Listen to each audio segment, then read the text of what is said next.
హరే కృష్ణ కృష్ణ కృష్ణ హరే హరే హరే రామ రామ రామ హరే హరే హరే కృష్ణ కృష్ణ కృష్ణ హరే హరే హరే రామ రామ రామ హరే హరే హరే కృష్ణ కృష్ణ కృష్ణ హరే హరే హరే రామ రామ రామ హరే హరే హరే కృష్ణ కృష్ణ కృష్ణ హరే హరే హరే రామ రామ రామ హరే హరే. వినపడుతుందండి ఇప్పుడు?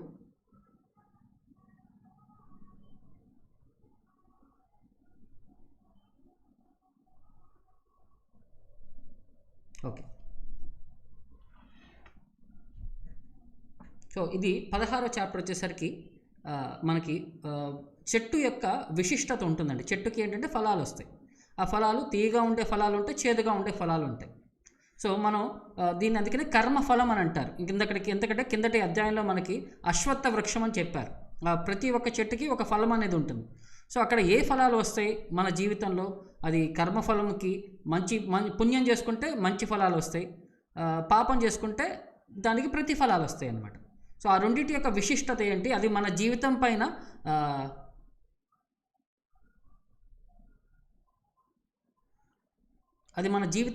ఎలా ఇంపాక్ట్ ఉంటుంది అనేది ఇక్కడ మనకి ఎక్స్ప్లెయిన్ చేస్తున్నారు అన్నమాట. ఇప్పుడు వాయిస్ వస్తుందండి అందరికీ?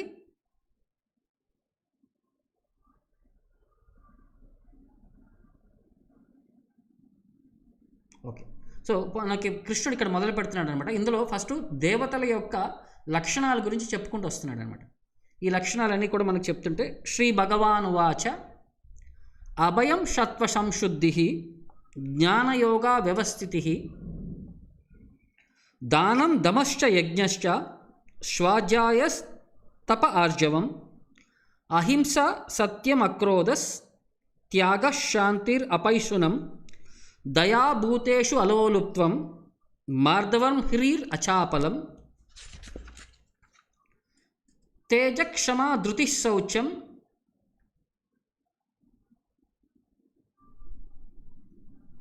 అద్రోహో నాతిమానిత భవంతి సంపదం దేవీం అభిజాతస్య భారత. అంటే ఈ 3 శ్లోకాల్లో దేవతల యొక్క గుణాలన్నింటినీ గురించి చెప్పారండి. ఇందులో మనకి ఎన్ని గుణాలు వస్తున్నాయి? మనకి 26 లక్షణాలు వస్తున్నాయి, దేవతల యొక్క లక్షణాలు. ఇందులో మనకి వర్ణాశ్రమాశిష్టం అని చెప్పి మనకి అంతకుముందు మనం అర్థం చేసుకున్నాం.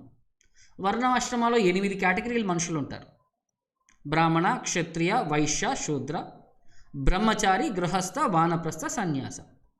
సో వీళ్ళందరి యొక్క లక్షణాలు లెక్కేసుకుంటే ఇవన్నీ కలుపుకుంటే మనకి ఆ 26 లక్షణాలు ఇందులో మొత్తం ఇచ్చారండి. సో మొదట ఏం చెప్తున్నారంటే అభయం సత్వ సంశుద్ధి జ్ఞానయోగ వ్యవస్థితి. ఫస్ట్ 3 లక్షణాలు వచ్చేసరికి సన్యాసుల యొక్క లక్షణాలండి.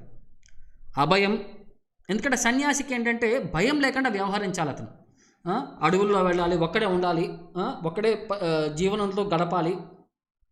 సో దానికోసం ఏంటంటే అడవిలో ఉన్నప్పుడు ఏ జంతువు వస్తుందో, ఏది సంహరిస్తుందో, ఏది నన్ను తినేసి వెళ్ళిపోతుందో ఆ భయం ఉంటుంది అతనికి.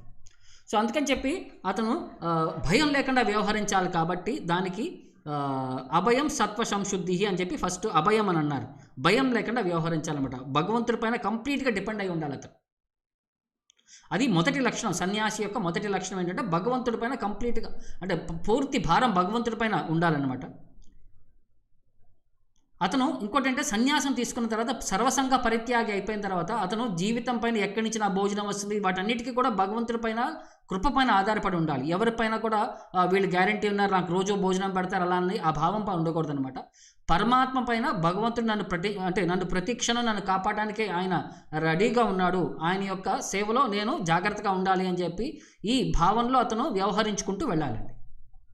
సో తర్వాత వచ్చేసరికి సత్వ సంశుద్ధి. మన శరీరాన్ని, మన మనసుని, మన మనసా వాచా కర్మణ దాన్ని శుద్ధత్వం చేయాలన్నమాట. సో దానికోసం అని చెప్పి ఇది సన్యాసి యొక్క 2వ లక్షణం. అందుకని అతను త్రిదండి సన్యాసి అంటారు. త్రిదండి ఏంటంటే మనసా వాచా కర్మణ. అతను భగవంతుడి యొక్క శరణాగతి తీసుకున్నాడు, భగవంతుడి యొక్క సేవలో కంప్లీట్గా సరెండర్ అయ్యాడు అని చెప్పాలన్నమాట. దానికోసం అతను నియమాలు, నిష్టలు పరిపూర్ణంగా పాటించాలి. ఒక్కొక్కసారి ఇది సన్యాసం తీసుకున్నారు కాబట్టి ఆడవారి యొక్క సాంగత్యంలో అసలు వ్యవహరించకూడదు. దానికి మంచి ఉదాహరణ ఎవరయ్యా అంటే చైతన్య మహాప్రభు వారు. చోటా హరిదాస్ అని చెప్పి ఒక సన్యాసి తీసుకున్న ఆయన ఒక అమ్మాయితో ఒక అంటే చాలా చనువుగా మాట్లాడినందుకు అతన్ని బహిష్కరించేస్తారనమాట. అంటే సన్యాసం యొక్క రెస్పాన్సిబిలిటీ, సన్యాసి యొక్క మనస్తత్వం ఎలా చాలా కఠినంగా ఉంటుంది అని చెప్పి అది చూపించడానికి మనకు ఒక ఉదాహరణ కింద చైతన్య మహాప్రభు వారు మనకి చూపించారనమాట. తర్వాత మనకి నెక్స్ట్ వచ్చేసరికి జ్ఞానయోగ వ్యవస్థితి. అంటే అతను ఆధ్యాత్మిక జ్ఞానాన్ని పెంపొందించుకొని ఉండగలగాలి. సో సన్యాసి యొక్క మెయిన్ కర్తవ్యం ఏంటయ్యా అంటే అతను ఇంటింటికి వెళ్ళి భగవంతుడి యొక్క ఈ జ్ఞానాన్ని అందరికీ పంచిపెట్టాలన్నమాట, ప్రచారం చేయాలి. సో అందుకోసం అని చెప్పి అతను ఆధ్యాత్మిక జ్ఞానంలో నిష్ఠుడై ఉండాలి. అప్పుడు అన్ని చోట్లకి వెళ్ళి వాళ్ళందరికీ కూడా భగవంతుడి యొక్క జ్ఞానాన్ని పంచడానికి ఇది ఒక గొప్ప అవకాశం. తర్వాత మనం ఇంటింటికి వెళ్ళి అడుక్కునే కొద్దీ మనలో హ్యూమిలిటీ అనేది పెరగాలండి. మనలో అహంకారం పెరగకుండా మనలో ఒక సింప్లిసిటీ, ఒక హ్యూమిలిటీ అనేది బాగా పెంచుకొని ఉండాలన్నమాట. దానికోసం అని చెప్పి ఇది అందరినీ ప్రాధేయపడాలన్నమాట. ఇంటింటికి వెళ్ళి వాళ్ళని అడగాలన్నమాట, మీరు భగవంతుడి యొక్క భక్తులు కండి, మీరు భగవంతుడి యొక్క నామ సంకీర్తన చేయండి, భగవంతుడి యొక్క సేవలలో నిమగ్నం అయ్యండి. ఈ విధంగా ఒక హంబల్ అప్రోచ్ తీసుకొని అందరినీ ప్రేరేపిస్తూ అందరినీ భగవంతుడి యొక్క భక్తి మార్గానికి తీసుకొని రావాలండి. సో ఇది సన్యాసి యొక్క ఫస్ట్ 3 లక్షణాలండి. తర్వాత దానం అంటే చారిటీ. మనకి ఇది గృహస్థుల యొక్క ధర్మం అండి. సో వాళ్ళకి ఏంటంటే సత్వగుణంలో ఉంటే మనకి సరైన ప్లేస్లో సరైన మనిషికి సరైన సమయంలో ఇస్తే అది సత్వగుణంలో ఉంటుందండి. దానికి ఎన్నో విధాలుగా దాన్ని వెనక్కి వస్తుంది అని చెప్తారనమాట. సో దీనికి భాగవతం అంటే ఒక చోట వేరే చోట్ల కూడా మనకి దీనికి ఉదాహరణ చెప్తారు, దానం అనేది ఎలా వ్యవహరించాలి అని చెప్తూ నేను ఒక చిన్న పాయింట్ చెప్తాను.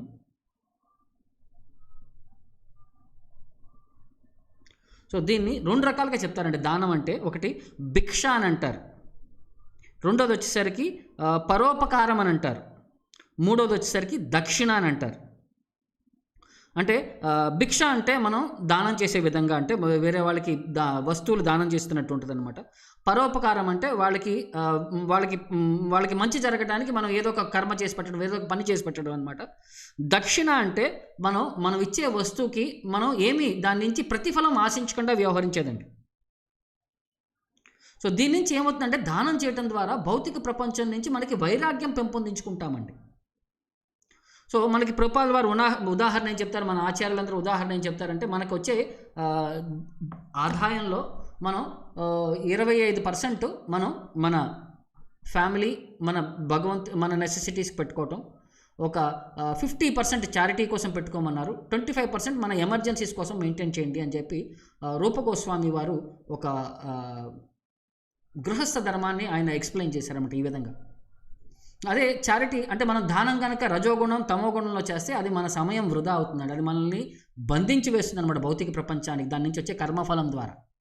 సో ఇది తర్వాత ఇంద్రియ నిగ్రహణ అనమాట, సెల్ఫ్ కంట్రోల్ అని అంటారు. ఇది కూడా ఎస్పెషల్లీ గృహస్థులకి చాలా వర్ణిస్తుందండి. ఎందుకంటే వాళ్ళు భార్యను పెళ్లి చేసుకున్నా కానీ మన ఇంద్రియాలన్నింటినీ కూడా అదుపులో వాడుకోవాలండి, వాటిని విచ్చలవిడిగా వాడుకోకూడదు అనమాట. ఎందుకంటే ప్రభుపాదుల వారు అంటారు, మిథునం అనేది ఆచార్యులందరూ కృష్ణుడు కూడా ఏం చెప్తున్నాడంటే మిథునం అనేది పిల్లల సంపర్కం కోసమే పుట్టించాలి, కానీ పంది పిల్లలాగా మనం అలా పుట్టించకూడదు అన్నట్టు. అంటే ఆస్పెక్ట్ అంటే మనం ఒక రెస్పాన్సిబిలిటీ తీసుకుంటున్నాం కాబట్టి తల్లిదండ్రుల కింద వాళ్ళు ముక్తులు అవ్వటానికి మన వైపు నుంచి ఒక డ్యూటీ అనేది ఉందన్నమాట. అంటే భాగవతంలో ఋషభదేవ్ చెప్తాడనమాట, పితా న సస్యాద్ జననీ న సస్యాద్ గురు న సస్యాద్ సముపేత మృత్యుం. వాళ్ళని మృత్యువు నుంచి దాటించలేకపోతే మనం ఆ పొజిషన్ మనం యాక్సెప్ట్ చేయకూడదు. ఒక తండ్రి పొజిషన్ యాక్సెప్ట్ చేయకూడదు, ఒక తల్లి పొజిషన్ యాక్సెప్ట్ చేయకూడదు, ఒక గురువు పొజిషన్ మనం యాక్సెప్ట్ చేయకూడదు. వాళ్ళని కనుక మనం ఈ భౌతిక ప్రపంచం నుంచి ముక్తులు కావించకపోతే మనం ఆ పొజిషన్ని మనం తీసుకోకూడదు అని చెప్పి అక్కడ ఆయన స్ట్రిక్ట్గా చెప్తారనమాట. అందుకనే మన ఇంద్రియ నిగ్రహంలో ఉంచుకోగలగాలన్నమాట. తర్వాత యజ్ఞ, ఇది గృహస్థుల యొక్క ధర్మం అండి. ఇది కూడా ఎందుకంటే ఇది అగ్నిహోత్రము అని చెప్పి చాలా, అంటే దీనికోసం ఏంటంటే యజ్ఞాలు చేయాలంటే కలియుగంలో చాలా వస్తువులు కావాలండి, సామాగ్రి చాలా కావాలి. అందుకని చెప్పి గృహస్థులకు మాత్రమే ఇది ఎంత అవకాశం ఉంటుంది, చాలా ఖర్చుతో కూడింది కాబట్టి ఇది గృహస్థులకు చెప్తారు. కలియుగంలో మనకి అతి ఉత్తమమైన యజ్ఞం ఏంటయ్యా అంటే సంకీర్తన యజ్ఞం. సో దీనికి ఏం ఖర్చు ఏమి ఉండదు, ఎవరైనా చేయొచ్చు, దీనికి ఏమి అర్హత ఏం అవసరం లేదనమాట. బట్ ఈ ఎగ్జామ్ చేయడం ద్వారా ఎంత బెనిఫిట్ ఉందా అంటే మనతో పాటు మనతో చేసే వాళ్ళతో పాటు చుట్టుపక్కల ఉండే చెట్లు చేమలు జంతువులు వీటన్నిటికీ కూడా సుకృతి దొరుకుతుందన్నమాట. భగవంతుడి యొక్క నామంలో వాళ్ళు పాల్గొని వాళ్ళ జీవితాన్ని కూడా తరించగలరనమాట. తర్వాత ఇక్కడ 7వ క్వాలిటీ వచ్చేసరికి స్వాధ్యాయ అంటే వేదాలని పఠించటం అండి. ఇది బ్రహ్మచారుల యొక్క లక్షణం అండి. ఎందుకంటే వాళ్ళు ఇంద్రియాన్ని నిగ్రహించుకోవాలి, వాళ్ళ మనసుని భగవంతుడి యొక్క పాదాల మీద నిలబెట్టాలంటే ఆధ్యాత్మిక జ్ఞానాన్ని పెంపొందించుకోవాలన్నమాట. సో ఆధ్యాత్మిక జ్ఞానం అనేది మనకి ఎక్కడి నుంచి వస్తున్నాయి అంటే మనకి వేదాల యొక్క సంగ్రహణ, వేదాలు, ఉపనిషత్తులు, పురాణాలు, తర్వాత భగవద్గీత, భాగవతం ఇలాంటి వేదిక పుస్తకాల ద్వారా మనం వాటిని చదివి మన ధ్యానాన్ని, మన ధ్యాసని భగవంతుడి వైపు మనం మళ్ళించగలిగితే అది పర్ఫెక్ట్ రికమెండేషన్ అండి బ్రహ్మచారికి. తర్వాత వచ్చేసరికి తపస్య వచ్చేసరికి ఇది ఎస్పెషల్లీ వానప్రస్థులకండి. ఎందుకంటే వాళ్ళు జీవితంలో బ్రహ్మచార్య, గృహస్థ యాక్సెప్ట్ చేసిన తర్వాత, ధర్మం యాక్సెప్ట్ చేసిన తర్వాత వాళ్ళు ముందుకెళ్ళే కొద్దీ 50 సంవత్సరాల తర్వాత, వాళ్ళు 50-60 సంవత్సరాల తర్వాత వాళ్ళు వానప్రస్థ ఆశ్రమం అని చెప్పి తీసుకున్న తర్వాత ఇక సన్యాసం వరకు వెళ్ళే లోపలికి ఈ శరీరాన్ని తపస్సు ద్వారా వాళ్ళు కఠినమైన వ్యవహారంలోకి వెళ్ళబోతున్నారు. కాబట్టి వాళ్ళు ఈ తపస్సు అనేది వాళ్ళు మొదలు పెట్టాలండి. ఎందుకంటే మనిషి యొక్క జీవితం వచ్చేసరికి ఇది తపస్సుతో కూడుకుందండి. అందుకనే ఆధ్యాత్మిక ప్రపంచానికి వెళ్ళాలంటే దానికి అంటే చూడండి, జీవితంలో మనం ఏదైనా పొందాలి అంటే దానికోసం కష్టపడాలి. సో అలాగే మనం భగవంతుడి యొక్క ధామానికి వెళ్ళాలి, ముక్తి పొందాలి అంటే ఇంకెంత కష్టపడాలి. భౌతిక వస్తువులకే చాలా వ్యయ ప్రయత్నాలు చేసి చాలా కష్టపడితేనే కానీ మనకి భౌతిక ప్రపంచంలో వస్తువులు దొరకవు. అలాంటిది ఆధ్యాత్మిక ప్రపంచం నుంచి మనం భగవంతుడి ధామానికి వెళ్ళి ఆయన సాంగత్యంలో నివసించాలంటే ఇంకెంత కష్టపడాలి అంటమాట. అందుకని చెప్పి ఇది వానప్రస్థుల యొక్క జీవితం. అప్పటి వరకు వాళ్ళు సుఖ సంతోషాలతో అన్ని వైభోగాల మధ్యలో నివసించేవారు. సడన్గా వాటన్నిటి నుంచి బయటకు రావాలి అంటే అదొక పెద్ద తపస్య. తర్వాత అంటే శాస్త్రాలు ఏం రికమెండ్ చేస్తున్నాయి అంటే ఒక 50-60 సంవత్సరాలకు వచ్చేసరికి వాళ్ళు ఈ కుటుంబ బాధ్యతల నుంచి బయటకు వచ్చేసి వాళ్ళు వానప్రస్థం ఆశ్రమం తీసుకోవాలి. తద్వారా వాళ్ళు శరీరానికి, మనసుని, నోటిని నిగ్రహంలో పెట్టుకోగలగాలన్నమాట. ఇది బేసికల్గా. ఇంకోటి ఏంటంటే మనకి ఇది ఈ వైష్ణవ పర్స్పెక్టివ్స్లో, మాయావాది పర్స్పెక్టివ్స్లో 2 వ్యత్యాసాలు ఉంటాయండి. వాళ్ళు అంటారంటే మాయావాది వాళ్ళు ఏమంటారంటే ఇది సన్యాసం ఏం అవసరం లేదు, వాళ్ళు మనసుని భగవంతుడి వైపు జస్ట్ స్పెక్యులేట్ చేసుకుంటూ వెళ్ళిపోతే సరిపోతుందని అంటారనమాట. అది మనకి ఇంపార్టెంట్ కాదండి. మనకి ఆధ్యాత్మికంగా మనం మనసా వాచా కర్మన భగవంతుడి యొక్క సేవలో వెళ్ళాలంటే భగవంతుడి యొక్క నిగ్రహణ మనకి చాలా అవసరం అండి.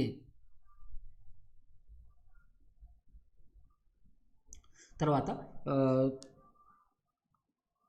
ఆర్జవం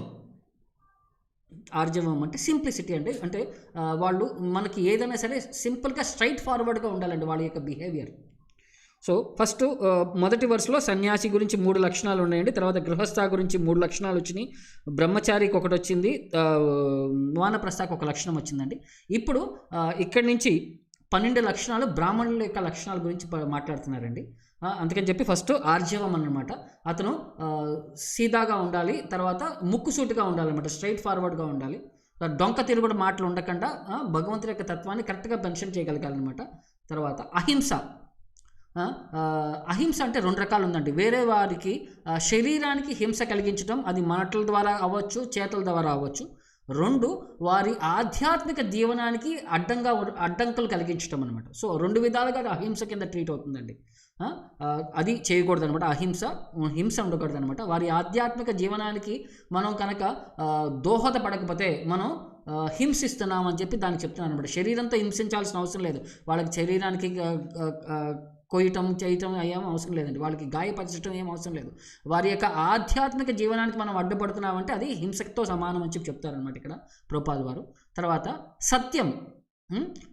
ఇక్కడ ఏంటంటే సత్యాన్ని ఎంత కరెక్ట్గా ప్రజెంట్ చేయాలి అంటే అది మన సొంత ప్రయోజనాల కోసం దాన్ని ఎప్పుడు కూడా అంటే నిజాన్ని ఎప్పుడు కూడా మార్చకూడదనమాట. అంటే శాస్త్రాలకు అనుగుణంగా మనం నిజాన్ని మాట్లాడాలండి. భగవద్గీత చాలామంది కూడా మిస్ఇంటర్ప్రిట్ చేసేసి కృష్ణుడు అదన్నాడు ఇది అన్నాడు ఇదని చెప్పి చెత్తా చెదారం అంతా చెప్తుంటారు. అది కాదండి. మనకి ఆధ్యాత్మిక విద్య వచ్చేసరికి భగవంతుడి యొక్క ఉద్దేశాన్ని మనం కరెక్ట్గా అర్థం చేసుకోగలగాలి. అది ఆచార్యుల యొక్క భావంలో మనం అర్థం చేసుకుంటే అప్పుడు మనం పర్ఫెక్ట్గా అండర్స్టాండ్ చేసుకుంటామండి. సో ఈ వేదాలని ఎలా అర్థం చేసుకోవాలని చెప్పారంటే దాన్ని అందుకనే శృతి అని అంటారు. పెద్దవాళ్ళ దగ్గర నుంచి మనం వినాలి, గురువుల దగ్గర నుంచి మనం వినాలి. ఆధ్యాత్మిక సబ్జెక్ట్లో వాళ్ళు నిష్ణాతుల దగ్గర నుంచి మనం వినాలన్నమాట. అందుకని అది శృతి అని అంటారనమాట. సో దానికోసం అని చెప్పి సత్యం, నిజమే ఎప్పుడు మాట్లాడుతూ ఉండాలన్నమాట. తర్వాత అక్రోధ, కోపం నుంచి విముక్తి కలగాలండి. ఎందుకంటే ఎక్కడైనా సరే మనకి ప్రలోభం ఉన్నా సరే మనం తట్టుకోగలగాలి దాన్ని. ఎందుకంటే కోపం ఎలాంటిదంటే అది మన శరీరాన్ని మొత్తం పొల్యూట్ చేసేస్తుంది, కలుషితం చేసేస్తుంది. కోపం ఎక్కడి నుంచి వస్తుంది అంటే రజోగుణం, కామం నుంచి వస్తుంది అనమాట. ఎందుకంటే మనకి ఏదైనా వస్తువు పైన బాగా ప్రీతి ఉందనుకోండి, దాన్ని ఎవరైనా ముట్టుకుంటే మనకు కోపం వస్తుంది. దాన్ని ఎవరైనా తీసుకెళ్ళిపోతే మనకు కోపం వస్తుంది అనమాట. దానికి ఎవరికైనా హాని చేస్తే మనకు కోపం వస్తుంది అనమాట. టూ మచ్ అటాచ్మెంట్ నుంచి ఈ కోపం ఉద్భవిస్తుంది అనమాట. అది రజోగుణం, కామం యొక్క పర్యవసానం అని చెప్తున్నారనమాట. తర్వాత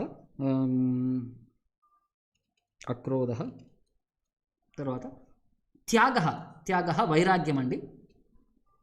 వైరాగ్యం ఇది కృష్ణుడి యొక్క సేవలో పరిపూర్ణంగా ఉపయోగపడాలండి. ఎందుకంటే మనకి భౌతిక ప్రపంచంలో ఉండే ప్రతి ఒక్క వస్తువు కూడా భగవంతుడి యొక్క శక్తి నుంచి ఉద్భవించింది కాబట్టి ఆ వస్తువుని మనం భగవంతుడి సేవలో ఎలా ఉపయోగించాలి అని చెప్పి అది ఆలోచించగలగాలి. అది ప్రాపర్ రినౌన్సియేషన్ అండి. లేకపోతే మనకి ఇది వద్దు ఇది వద్దు ఇది వద్దు అని అంటే భగవంతుడి యొక్క సంబంధాన్ని మనం ఐడెంటిఫై చేసి దాని నుంచి మనం మనది కాదన్న వ్యవహారంలో మనం వ్యవహరించాలండి. అన్నిటితో పాటు ఉండి అన్నిటికీ కనెక్ట్ అవ్వకుండా ఉండటం అనేది గొప్ప వైరాగ్యం అండి. అది మనం ఆధ్యాత్మిక సేవలో కృష్ణుడి యొక్క సేవలో మనం ఉపయోగించగలగాలన్నమాట. తర్వాత త్యాగ, తర్వాత క్షాంతి అంటే మనసులో ప్రశాంతత, ట్రాంక్విలిటీ అని అంటారనమాట. ఎలాంటి సిచ్యువేషన్ ఉన్నా సరే ఎవరైనా వచ్చి మనల్ని తిట్టినా కొట్టినా ప్రశాంతంగా ఉండగలగాలండి. ఎలాంటి సిచ్యువేషన్స్లో అయినా సరే మనం మన మనసుని సమగా మనం చూడగలగాలన్నమాట. ఈక్వి పాయిస్ట్ అంటారు, సమానమైన మనస్తత్వంతో వ్యవహరించగలగాలన్నమాట. తర్వాత అపైశూనం అని అంటే తప్పులు వెతకకుండా ఉండాలంట. మనం ప్రతి చేసే పనులు ఎలా ఉంటుందంటే అండి, మనం అవతల వాళ్ళు ఎంత మంచి చేసినా సరే, మనం 99 మంచి చేసినా సరే ఒక్కటెక్కడో తప్పు చేస్తే ఆ ఒక్క తప్పునే మనం చూస్తుంటాం, ఆ 99 మంచి పనులను చూడమన్నమాట. ఇంకోటి మనకి చిన్న ఉదాహరణ చెప్తారు. ఒక తెల్ల గోడ ఉంది, తెల్ల గోడ పైన ఒక చిన్న మచ్చ ఉంటుందన్నమాట. అందరిని పిలిచి ఇక్కడ ఏం కనిపిస్తుంది మీకు అంటే వాళ్ళు ఆ చిన్న మచ్చనే చూపిస్తారనమాట. ఆ తెల్ల గోడ పైన 99.9%, 99.99% తెల్లగా ఉన్న ఆ చిన్న మచ్చ మాత్రమే మనం అందరం కూడా ఫోకస్ చేస్తుంటాం అనమాట. సో అందుకనే అపైశూనం, ఫాల్ట్ ఫైండింగ్ ఆర్ కరెక్షన్ అది చేయకూడదనమాట. మనకి రెస్పాన్సిబిలిటీ ఉన్నప్పుడు మనం దాన్ని కరెక్ట్ చేయాలి, కానీ మనకి రెస్పాన్సిబిలిటీ లేనప్పుడు దాన్ని కరెక్ట్ చేయకూడదండి. అర్హత లేకుండా మనం పక్కన వాళ్ళని సరిదిద్దకూడదు అని చెప్తారనమాట. తర్వాత అపైశూనం, తర్వాత దయ, పక్క జీవుల పైన మనం దయా చూపించాలండి. ఆధ్యాత్మిక దయ అనేది ఎలా చూపించగలమే అంటే వాళ్ళకి ప్రసాదం ఇస్తూ, వాళ్ళకి ఆధ్యాత్మిక విద్య చెప్తూ, వాళ్ళందరికీ భగవంతుడి యొక్క నామం గురించి విశిష్టత చెప్తూ వారందరికీ ఒక గొప్ప దయ అనేది మనం ప్రసాదించగలగాలండి. ఇది దయ అనమాట. దయాభూతేషు అలోలుత్వం భూతేషుకి దయా. తర్వాత అలోలుత్వం అంటే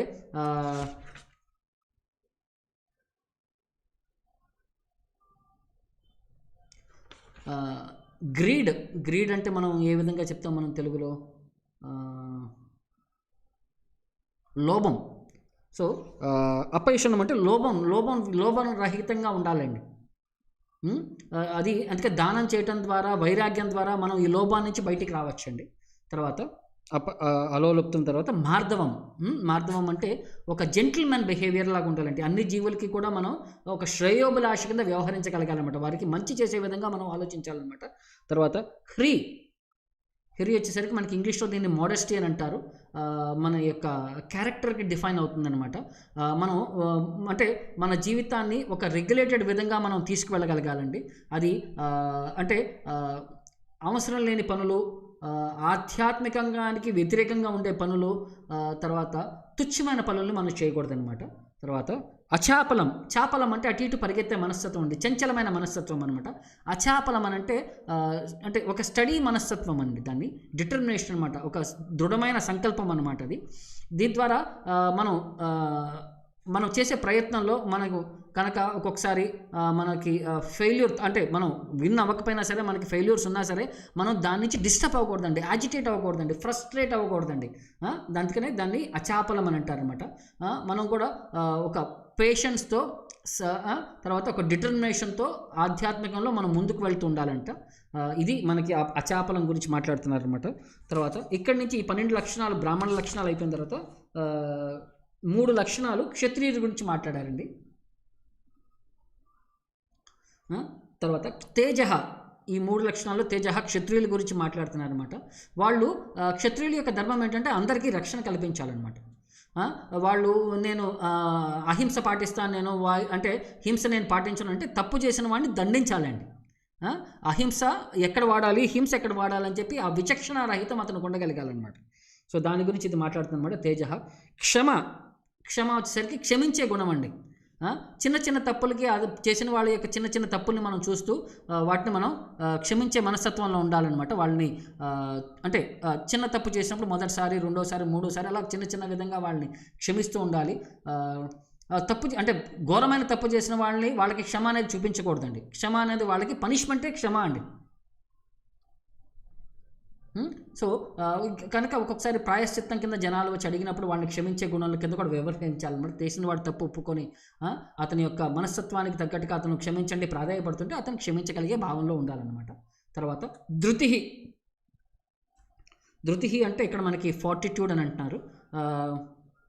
అంటే మన మనసుని నిబద్ధతతో ఉంచుకోగలగాలండి. అంటే మన ఎమోషనల్ స్ట్రెంగ్త్ అని అంటారు చూసారా, మానసిక బలం అది చాలా గట్టిగా ఉంచాలండి. ఎందుకంటే కష్టమైన సిచ్యువేషన్స్ వచ్చినప్పుడు మనం బ్రేక్అవుట్ అయిపోతుంటాం, మనం దాన్ని తట్టుకోలేక మనం వదిలేసి వెళ్ళిపోతుంటాం అనమాట.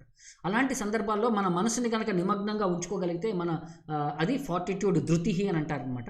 తర్వాత శౌచ్యం, క్లెన్లీనెస్ గురించి మాట్లాడుతున్నారనమాట.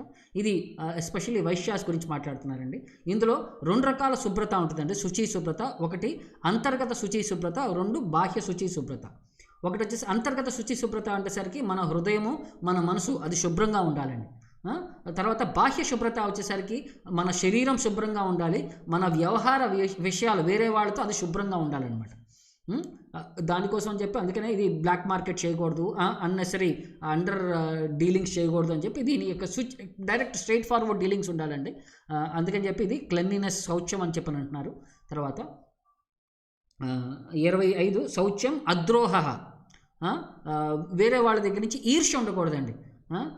అంటే వేరే వాళ్ళు బాగా సంపాదించేస్తున్నారు, నాకు లేదు, నాకు తక్కువ ఉంది, వాడి బేరం బాగా ఉంది, నాకు అసలు లేదు అని చెప్పి పక్కన వాళ్ళపైన ఏడవకూడదండి. ఇది అద్రోహ అని అంటారు అనమాట. తర్వాత నాతిమానిత, అతిమానిత అంటే పక్కన మనం చేసే పని నుంచి మనకి గౌరవం దొరకాలి, మనకి పేరు ప్రఖ్యాతులు రావాలి, ఈ భావాన్ని ఉంచకూడదు అనమాట. నాతిమానిత అంటే ఇది శూద్రుల గురించి దీని గురించి ఎక్స్ప్లెయిన్ చేస్తుందండి.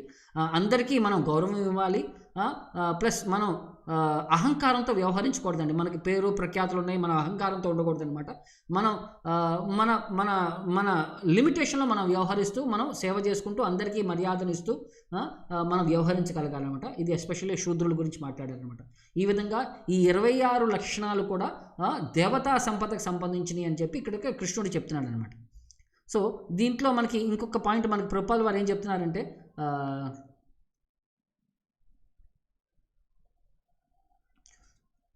సో ఈ దేవత అసురుల యొక్క లక్షణాల ద్వారా మనం ఏమేమి పెంపొందించుకోవాలి, ఏమేమి వదిలేయాలి అని చెప్పి ఒక భావాన్ని మనం వ్యత్యాసం చేయగలమండి. తర్వాత ఇంకొకటి వచ్చేసరికి ఎలా వస్తాయి మనకి ఇది సాంగత్యం ఎలా వస్తాయి అంటే, మనకి దేవతా లక్షణాలు ఎలా వస్తాయి, అసుర లక్షణాలు ఎలా వస్తాయి అంటే, మనం ఎలాంటి గుణాలతో మనం సాంగత్యం చేస్తే అలాంటి లక్షణాలు మనం పెంపొందించుకుంటాం అన్నమాట. సో మనకి రాక్షస లక్షణాలు ఎలా వస్తున్నాయి అంటే, మనం రజోగుణం తమోగుణంతో సాంగత్యం చేస్తే మనకి ఈ లక్షణాలు వస్తాయండి. ఈ లక్షణాలు ఉంటే కనుక మనకి ముక్తికి అనర్హులు అవుతాము. వాళ్ళ యొక్క గమ్యం ఏంటంటే అంటే, వాళ్ళైతే రజోగుణంలో ఉంటే కనుక ఈ మానవ శరీరంలో ఉంటాడు, తమోగుణంలోకి వెళ్ళిపోతే వాళ్ళు జంతు జీవరాశిలోకి వెళ్ళిపోవాల్సి వస్తుందండి. అదే దేవతా లక్షణాల గురించి మాట్లాడితే, అది సత్వగుణం పెంపొందించుకుంటే మనకి దేవతా లక్షణాలు పెరుగుతుంటాయండి. తద్వారా మనం చేసే పనులన్నింటినీ కూడా మనకి ముక్తికి అర్హులు అవుతుంటాము. మనం ముందుకి మన ఆధ్యాత్మిక పురోగతికి ఇవన్నీ కూడా మనల్ని ముందుకు తీసుకెళ్లే ఒక గొప్ప సాధనాలు అనమాట. సో ఈ 24 లక్షణాలు వినటం ద్వారా మనకేంటయ్యా ఆధ్యాత్మికంగా మనకేంటయ్యా అంటే మనల్ని ఆధ్యాత్మిక ఈ జ్ఞానాన్ని మనం పెంపొందించుకొని మనం ముక్తికి అర్హులు అవడానికి ఇది ఒక గొప్ప అవకాశం అండి అని చెప్పి చెప్తున్నారనమాట. అందుకనే అభిజాతస్య అంటే అందుకనే చెప్తున్నారు భవంతి సంపదం దైవీం అభిజాతస్య భారత అంటే ఎవరు పుట్టారు ఇవన్నీ కూడా దైవీ సంపద. ఈ దైవీ సంపదతో ఎవరు పుట్టారో వారందరికీ కూడా ఇవి గొప్ప ఆశీర్వాదం అన్నట్టు చెప్తున్నారనమాట. సో అందుకోసం అని చెప్పి పిల్లల్ని కనేటప్పుడు దానికోసం అని చెప్పి తల్లిదండ్రుల్ని ఒక మంచి మనస్తాపాన్ని మెయింటైన్ చేయమంటారు. అంటే ఆ సమయంలో తల్లి గర్భంతో ఉన్నప్పుడు మంచి పాటలు వినండి, అంటే భగవంతుడి యొక్క పాటలు వినండి, రామాయణం, మహాభారతం, భాగవతం, భగవద్గీత అవి చదవండి. తద్వారా మనకు పుట్టే పిల్లలు కూడా ఆధ్యాత్మిక మనస్తత్వంతో వస్తారు, వాళ్ళకు గొప్ప భక్తుల కింద వస్తారు, మనల్ని ఆధ్యాత్మిక చింతలలో అలాంటి పిల్లలు వస్తారు అని చెప్పి దానికి ఒక భావం అండి. అందుకనే మనకి గర్భాధాన సంస్కారం అంటారు. అక్కడి నుంచి కూడా మనం పిల్లల్ని ఒక మంచి మనస్తత్వంలో అంటే సంపర్కం జరిగే సమయంలో తల్లిదండ్రుల యొక్క మనస్తత్వం ప్రకారం అలాంటి పిల్లలు మన కడుపులో పుడతారంట, మనకి భాగవతం చెప్తుందనమాట. సో దేవతా సంపద ఉన్న పిల్లలు మనకి రాగలిగితే ఈ మన మనిషి జన్మ యొక్క ధన్యత అనేది వాళ్ళు తీసుకోగలుగుతారనమాట. ఎందుకంటే భగవద్గీతలో కూడా అంటాడు కృష్ణుడు 7వ చాప్టర్లో కూడా అంటే 7వ చాప్టర్లో 11వ శ్లోకంలో కృష్ణుడు ఈ సెక్స్ లైఫ్ గురించి ఆయన మాట్లాడుతూ బలం బలవతాం చాహం కామరాగ వివర్జితం ధర్మ అవిరుద్ధ భూతేషు కామోస్మి భరతాశ్రమ. ధర్మం ప్రకారం ఎవరైతే ఇంద్రియ సంపర్కాన్ని చేయగలుగుతారో వాళ్ళు అంటే ధర్మం ప్రకారం వ్యవహరిస్తే అది సెక్స్ లైఫ్లో కూడా నన్ను చూడొచ్చు, అంటే నేను ఆ జీవితం యొక్క లక్ష్యం అంటే జీవితం యొక్క ఈ సిస్టమ్ యొక్క పర్సన్ నేను అన్నట్టు కృష్ణుడు అక్కడ ఎక్స్ప్లెయిన్ చేస్తున్నాడు. ఇవన్నీ కూడా వర్ణాశ్రమం ప్రకారం ఇవన్నీ లక్షణాలన్నీ జనాలు పెంపొందించుకుంటారనమాట. భౌతికంగా ఇవన్నీ కూడా చాలా కష్టమైన సిచ్యువేషన్స్లో వాళ్ళు ఎలా కష్టాలతో ఉన్నా సరే ఈ లక్షణాలు పెంపొందించుకోవడం ద్వారా మనుషులందరూ కూడా ఆధ్యాత్మిక ప్రపంచానికి ఆధ్యాత్మిక గుణానికి వాళ్ళందరూ కూడా దోహదపడతాయండి. వాళ్ళ ఆధ్యాత్మిక యొక్క జ్ఞానాన్ని పెంపొందించుకోవడానికి ఇది ఒక గొప్ప అవకాశం అండి. అంటే దీనికి నియమిష్టాలు కరెక్ట్గా పాటించగలిగితే శాస్త్రాల ప్రకారంగా గురువుగారు చెప్పిన ఆదేశం ప్రకారంగా ఇది ఒక గొప్ప అవకాశం అండి. వర్ణాశ్రమం అనేది ఎందుకు అని చెప్పి ప్రభుపాద వారు ఎక్స్ప్లెయిన్ చేస్తూ ఇది సొసైటీని వాళ్ళ జన్మతో సహా అది వ్యత్యాసం చేయడానికి కాదండి. It is based on their గుణకర్మ విభాగశః. ఇది కృష్ణుడి యొక్క సిస్టమ్ అండి, ఇది మనం క్రియేట్ చేసింది కాదు. చాతుర్వర్ణ్యం మయా సృష్టం గుణకర్మ విభాగశః, ఇది నేను సృష్టించాలని చెప్పి 4వ చాప్టర్ 13వ శ్లోకంలో కృష్ణుడు చెప్తున్నాడు అన్నమాట. చాతుర్వర్ణ్యం మయా సృష్టం, నేను సృష్టించింది ఇది. గుణకర్మ విభాగశః, ఇది వాళ్ళ గుణానుసారం వాళ్ళ కర్మానుసారం ఇది నేను సృష్టించిన ప్రకారంగా వాళ్ళు ఆ గుణానికి ఆ కర్మనికి అనుగుణంగా వాళ్ళు ఆ భావాన్ని వాళ్ళు పికప్ చేసుకుంటారనమాట. తద్వారా మనకి సంఘంలో ప్రశాంతత అభివృద్ధి అనేది చెందుతాయి అని చెప్పి సిస్టమేటిక్గా ఉంటుంది అనమాట. సో వీళ్ళందరికీ సొసైటీలో ఉండే వాళ్ళకి ఆ వర్ణాశ్రమ సిస్టంలో ఉండే 8 మందికి ఎవరయ్యా గురువు ఎవరయ్యా అంటే ఒక సన్యాసి గురువు ఉంటారండి. తర్వాత బ్రాహ్మణ వచ్చేసరికి వేరే వాళ్ళందరికీ గురువు కింద వ్యవహరిస్తుంటారనమాట. తస్మాత్ 3 సోషల్ ఆర్డర్స్ క్షత్రియ వైశ్య శూద్ర వాళ్ళందరికీ ఒక గురువు కింద బ్రాహ్మణులు ఉంటారు, వాళ్ళకి గైడ్ చేయడానికి ఒక సన్యాసులు ఉంటారన్నమాట. ఇది భగవంతుడి యొక్క సృష్టి, భగవంతుడి యొక్క ప్రాసెస్ అండి. దాన్ని ఫాలో అయితే మనం పర్ఫెక్ట్గా మనం ఆధ్యాత్మిక జీవనంలో మనం వెళ్ళటానికి ఇది ఒక గొప్ప అవకాశం అన్నమాట. తర్వాత అంటే మనకి ఉపనిషత్తులో కూడా కొన్ని మంత్రాలు వస్తాయి. పుణ్యేన కర్మణ భవతి పాపః పాపేన. మంచి పనులు చేస్తే మనం పుణ్యం సంపాదించుకుంటామండి, చెడ్డ పనులు చేస్తే మనం పాపం సంపాదించుకుంటాం. అంటే పుణ్యేన కర్మణ భవతి, మంచి పనులు చేస్తే మనకి పుణ్యం వస్తుందండి. పాపః పాపేన, చెడ్డ పనులు చేస్తే మనకి పాపం వస్తుందండి అని చెప్పి ఇక్కడ చెప్తున్నారనమాట. తర్వాత సో 4వ వర్స్లో దంభో దర్పో అభిమానశ్చ క్రోధ పారుష్యమేవచ అజ్ఞానం చాభిజాతస్య పార్థ సంపదం ఆసురీం. సో ఇక్కడ ఈ 6 లక్షణాలు చెప్తున్నారండి. ఇవి రాక్షసుల యొక్క మనస్తత్వం అని చెప్తున్నారనమాట. దంభ అంటే అహంకారం, దర్పం, అభిమానం, అభిమానం అంటే మోసం చేసే విధానం అనమాట, మోసం చేసే విధానం. తర్వాత క్రోధ కోపం, పారుష్యం, ఇది హార్ష్నెస్ అని అంటున్నారనమాట, పారుష్యం. నిష్ఠూరత, సంస్కృతంలో తెలుగులో నిష్ఠూరంగా మాట్లాడటం అని అంటారు కదా, దాన్ని నిష్ఠూరత అని అంటారనమాట. తర్వాత అజ్ఞానం, తర్వాత అజ్ఞాన అంధకారం. ఈ 6 లక్షణాలు కూడా ఏతద్ అజ్ఞానం చ ఆసురీం సంపదం అభిజాతస్య ఏవ భవంతి. ఎవరైతే ఆసురీ శరీరం తీసుకున్నారో, ఆసురీ భావ మనస్తత్వం తీసుకున్నారో వాళ్ళందరికీ కూడా పుట్టుకతోనే ఈ 6 లక్షణాలు వాళ్ళు వ్యవహరిస్తుంటారు. దంభ దర్ప అభిమాన క్రోధ పారుష్యం అజ్ఞానం ఆసురీ సంపదం అభిజాతస్య భవంతి. అజ్ఞానంలో అంటే ఈ ఆసురీం సంపదలో ఎవరైతే జన్మ తీసుకుంటారో ఈ 6 లక్షణాలు కనుక వాళ్ళు బాగా ఉంటాయి అని చెప్తున్నారనమాట. అంటే అభిజాతస్య అంటే వాళ్ళు పుట్టుక నుంచి ఈ లక్షణాలన్నీ పెంపొందించుకుంటారనమాట. వీళ్ళు పెరిగే కొద్దీ ఆ లక్షణాలు పెరుగుతూనే ఉంటాయి వీళ్ళలో. సో ఈ 6 లక్షణాల యొక్క విశిష్టత ఏంటంటే అహంకారం యొక్క ఏంటంటే వాళ్ళు మేము దానం ధర్మం మేము సరిగ్గా ఫాలో చేస్తున్నాము, మేము ఆధ్యాత్మికంగా మేము ముందుకెళ్తున్నాము, మాకు రూల్స్ రెగ్యులేషన్స్ అలాంటివి ఏమి వర్తించవని చెప్పి ఒక అహంకారం ఉంటుంది.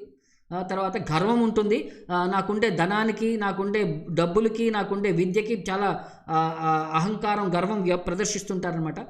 తర్వాత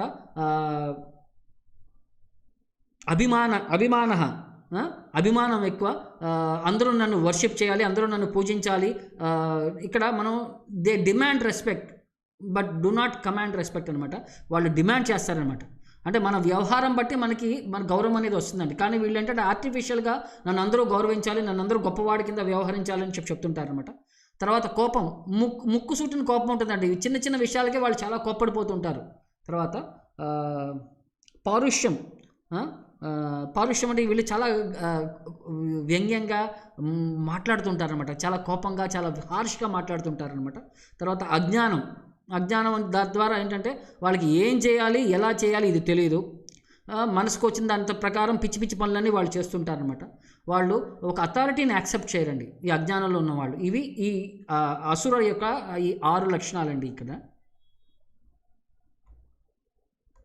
సో అర్జునుడు ఒక చిన్న భయపడి ఉండొచ్చు, అరే నేను దేనికి పుండిటివాడిని, నాలో ఈ అసుర లక్షణాలు ఎక్కువ ఉన్నట్టే, ఎందుకంటే నేను గొడవ కోసం అహంకారం కోసం ఇవన్నీ ఉన్నాననేమో అతను బాధపడుతుంటాడేమో అని చెప్పి కృష్ణుడు ఇక్కడ ఏం చెప్తున్నాడంటే ఈ రెండింటినీ మనల్ని ఉద్దేశిస్తూ ఇప్పుడు చెప్పిన రెండు లక్షణాల గురించి చెప్తూ, దైవీ సంపద విమోక్షాయ నిబంధ్య ఆసురీమత మాసుచ సంపదీం దైవీం అభిజాతోసి పాండవ. దైవీ సంపద్ విమోక్షాయ, దేవతల యొక్క ఈ లక్షణాలు ఉండటం వల్ల మనం ముక్తికి కారణమవుతాయండి, సంసారం నుంచి ముక్తికి కారణమవుతాయి. దైవీ సంపద్ విమోక్షాయ ఆసురి నిబంధాయచ, సంసార బంధనానికి కారణం అవుతాయి అనమాట. ఈ ఆసురీ లక్షణాలు మనల్ని భౌతిక ప్రపంచానికి మనల్ని బంధించి వేస్తాయి. ఇది నా మతంలో నేను చెప్పిన విధానం ప్రకారం దైవీ సంపద మనల్ని విమోక్షకి కలగజేస్తే ఆసురీ సంపద మనల్ని బంధించి వేస్తుంది. హే పాండవ, ఓ అర్జున, మా శుచః, దీన్ని నువ్వు శోకపడకు. దైవీం సంపదం అభిజాత, నువ్వు దైవీ సంపద లక్షణాలతోనే పుట్టావు అని చెప్పి ఇక్కడ మనకి చెప్తున్నారనమాట. నువ్వు అసుర లక్షణాలు ఏం లేవు, నువ్వు మంచి దైవీ లక్షణాలతో పుట్టావు కాబట్టి నువ్వు ఈ బాధపడాల్సిన అవసరం లేదు అని చెప్పి అర్జునుడికి అతనిలో ఉండే భయాన్ని కొంచెం పారద్రోలే విధంగా కృష్ణుడు కొంచెం అతన్ని ప్రేరేపిస్తూ అతన్ని కొంచెం ఉత్తేజపరుస్తూ మాట్లాడాడండి. సో కృష్ణుడు ఏ విధంగా అర్జునుడికి దైవీ సంపద ఉందని చెప్పి మాట్లాడుతున్నాడు, అసురీ సంపద లేదు, ఎందుకంటే ఇక్కడ యుద్ధం చేస్తున్నాడు కదా, మరి అలాంటిది మంచి లక్షణాలు ఉన్నాయని చెప్పి ఎలా చెప్తున్నాడు అంటే, ఎందుకంటే అర్జునుడికి మంచి చెడ వ్యత్యాసం చేసే ఒక మనస్తత్వం ఉండండి. ఎందుకంటే అతను గొప్ప వాళ్ళు భీష్ములు, ద్రోణ, వాళ్ళంతా నాకు ఎంత హాని చేసినా సరే వాళ్ళకి యుద్ధం చేయకూడదు, వాళ్ళకి మంచి చేయాలి, వాళ్ళని కాపాడాలని చెప్పి ఒక మంచి భావాన్ని ప్రదర్శిస్తున్నాడు. తర్వాత క్షత్రియులకు ఏంటంటే వాళ్ళకి ధర్మం ఏంటి అంటే అవతల వాడు ఎంత రిలేటివ్ అయినా సరే అక్కడ ఈ ధర్మం యుద్ధం అని చెప్పి వచ్చినప్పుడు వీళ్ళు యుద్ధం చేయటం అనేది వీళ్ళ యొక్క క్షత్రియుల యొక్క గొప్ప ధర్మం అండి. సో ఇవన్నీ కూడా ఒక మంచి లక్షణాలండి, ఆధ్యాత్మికమైన లక్షణాలు అనమాట. ఇది ధర్మం ప్రకారం అది కనుక యుద్ధం చేస్తే అది రాక్షసత్వం అవుదండి, అది ఆధ్యాత్మిక తత్వం అవుతుంది అనమాట. మంచి కోసం యుద్ధం చేయటం అనేది ఆధ్యాత్మిక లక్ష్యం అండి అది అని చెప్పి, అందుకనే కృష్ణుడు అర్జునుడిని పొగుడుతున్నాడు అనమాట. నీకు భయపడాల్సిన అవసరం లేదు, నువ్వు దైవీ లక్షణాలు ఉన్నాయి, నీకు అసుర లక్షణాలు లేవు అని చెప్పి చెప్తున్నాడు అనమాట. సో ఇక్కడి నుంచి కొంచెం ఇప్పుడు వరకు దైవీ సంపద గురించి ఫస్ట్ 3-4 వర్సెస్ ఎక్స్ప్లెయిన్ చేశాడు కాబట్టి, ఇక్కడి నుంచి కృష్ణుడు ఈ అసుర సంపద, అసుర లక్షణాల గురించి మనకి వ్యవహరించుకుంటూ ముందుకు తీసుకెళ్తాడండి. ఇక్కడ ఏం చెప్తున్నాడంటే, ద్వాభూత సర్గో లోకేస్మిన్ దైవ ఆసుర ఏవచ దైవ విస్తరస ప్రోక్త ఆసురం పార్థమే శృణు. హే పార్థ, హే అర్జున, అస్మిన్ లోకే దైవ ఆసుర చ, ఈ లోకంలో 2 రకాల మనుషులు ఉంటారు, దేవతలు ఉంటారు, అసురులు ఉంటారు. ద్వివిధౌ అంటే 2 రకాల మనుషులు ఉన్నారు అని చెప్తున్నాడు అనమాట. భూత సర్గో అంటే సృష్టిలో 2 రకాలుగా మనుషులు సృష్టించబడుతుంటారు. దైవీ సంపద, ఆసురీ సంపద 2 రకాలుగా మనుషులు సృష్టించబడతారు అనమాట. దైవ విస్తరస ప్రోక్త, ఎన్నో రకాలుగా నేను దైవీ లక్షణాల గురించి, దేవతల లక్షణాల గురించి నేను ఆల్రెడీ మాట్లాడాను. నేను ఆసురం మే శృణు, ఇప్పుడు అసురులకు సంబంధించిన లక్షణాల గురించి ఇప్పుడు నేను మాట్లాడబోతున్నాను, వాటిని గురించి నువ్వు విను అని చెప్పి ఇక్కడ కృష్ణుడు చెప్తున్నాడు అనమాట. అంటే దేవతా లక్షణాలు ఏంటి అంటే, ఈ దీనితో పుట్టిన వాళ్ళు ఒక నిగ్రహమైన జీవితాన్ని గడుపుతారండి. శాస్త్రాలకు అనుగుణంగా వాళ్ళు జీవితాన్ని గడుపుతుంటారు. వాళ్ళు గురువులకు ఆదేశం ప్రకారంగా వాళ్ళు వ్యవహరిస్తుంటారనమాట. గురు సాధు శాస్త్ర ప్రకారంగా వాళ్ళు జీవితాన్ని గడుపుతుంటారనమాట. అదే అసుర సంపదమైన వాళ్ళు ఏం చేయాలంటే, వాళ్ళకి రూల్స్ రెగ్యులేషన్స్ వాళ్ళు ఏమి పట్టించుకోరు, శాస్త్రాలు వాళ్ళు అసలు ఫాలో అవ్వరు. వాళ్ళు మనసుకు వచ్చిన విధానంగా అంటే ఒక మనసుకు వస్తే ఆలోచన ప్రకారం వాళ్ళు వ్యవహరించుకుంటూ వెళ్ళిపోతారనమాట. అది ఆసుర లక్షణం అనమాట. సో రెండింటి యొక్క వ్యత్యాసం ఏంటయ్యా అంటే, శాస్త్రాలకి అనుగుణంగా వ్యవహరించేవారు దైవీ సంపద, శాస్త్రాలను ఎవరైతే తిరస్కరించారో, వారు ఎవరైతే ఫాలో అవరో వాళ్ళు అసురు సంపద. ఇది ఒక క్లియర్ వ్యత్యాసం అన్నమాట వాళ్ళకి వీళ్ళకి.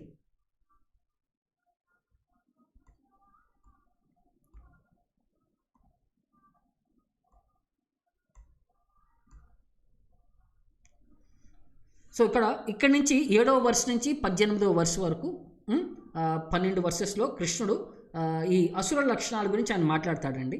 సో ఫస్ట్ ఈ లక్షణాలు ఏంటనేది మనం తెలుసుకుందాం. వాళ్ళ మనుషుల యొక్క వ్యవహారం ఎలా ఉంటుంది అది చెప్తున్నాం. వాళ్ళు ఏం చేయాలి, ఏం చేయకూడదని చెప్పి వాళ్ళకి తెలియదు. వాళ్ళకి శుచి శుభ్రత అనేది ఉండదు. వాళ్ళు ఒక ప్రాపర్ బిహేవియర్ అనేది వాళ్ళు ఫాలో అవ్వరు. వాళ్ళు నిజం అనేది మాట్లాడరు. వాళ్ళు ఈ భౌతిక ప్రపంచం అంతా మిథ్య భ్రమ అని చెప్పి సంపాదించుకుంటారనమాట. వాళ్ళు అంటారు, ఈ ప్రపంచానికి ఏం ఫౌండేషన్ లేదు, భగవంతుడు అనేవాడు ఈ ప్రపంచంలో కంట్రోల్ లేడు, భగవంతుడు అనేవాడు లేడు, ఈ ప్రపంచం మొత్తం కూడా ఒక సెక్స్ డిజైర్ ద్వారా ఉత్పత్తి చెందినదే, దీనికి కామం తప్ప ఈ ప్రపంచానికి వేరే కారణం లేదు, వాళ్ళ పనులన్నీ కూడా వాళ్ళకి పనికిరావు, పక్కన వాళ్ళకి కష్టపట్టే వేరే వాళ్ళందరికీ ఇబ్బంది పెట్టే పనులుగా ఉంటాయన్నమాట. వాళ్ళు అతి కామపరులై ఉంటారు, అతి గర్వంగా ఉంటారు, బాగా అహంకారంతో వ్యవహరిస్తుంటారు. తర్వాత అంటే అశుభ్రమైన పనులు చేస్తుంటారు, ఎప్పుడు అజ్ఞాన అంధకారంలో వ్యవహరిస్తుంటారనమాట. ఈ అశాశ్వతమైన వస్తువులకి వాళ్ళు చాలా అటాచ్డ్ అయి ఉంటారు, అట్రాక్ట్ అయి ఉంటారనమాట. ఇంద్రియాలు చివరి వరకు కూడా వాటిని సంతోషపెట్టడానికి ప్రయత్నిస్తుంటారు. చనిపోయేంత వరకు కూడా ఈ ఇంద్రియాలు నేను చివరి వరకు కూడా, చివరి డ్రాప్ వరకు కూడా నేను ఎంజాయ్ చేయలే అని చెప్పి దాన్ని వ్యవహరిస్తుంటారు. ఎప్పుడూ కూడా ఒక చింతన, యాంగ్జైటీలో ఉంటారండి. తర్వాత సంపాదన అనేది ఒక ఇల్లీగల్ మీన్స్లో వాళ్ళు సంపాదిస్తుంటారు. దాన్ని కూడా ఇంద్రియ సంతృప్తి కోసం, దానికోసం ఎనలేని కోరికల కోసం, ఈ అహంకారం, కామం, క్రోధం వీటన్నిటి కోసం, అపరిమితమైన కోరికల కోసం దాన్ని సంపాదించి దాన్ని ఖర్చు పెట్టడానికి ప్రయత్నిస్తుంటారండి. ఇవి సంక్షిప్తంగా కృష్ణుడు చెప్పిన లక్షణాలు అనమాట. సో దాన్ని విడమర్చి మనం ముందుకు వెళ్ళి చూసుకుందాం అనమాట.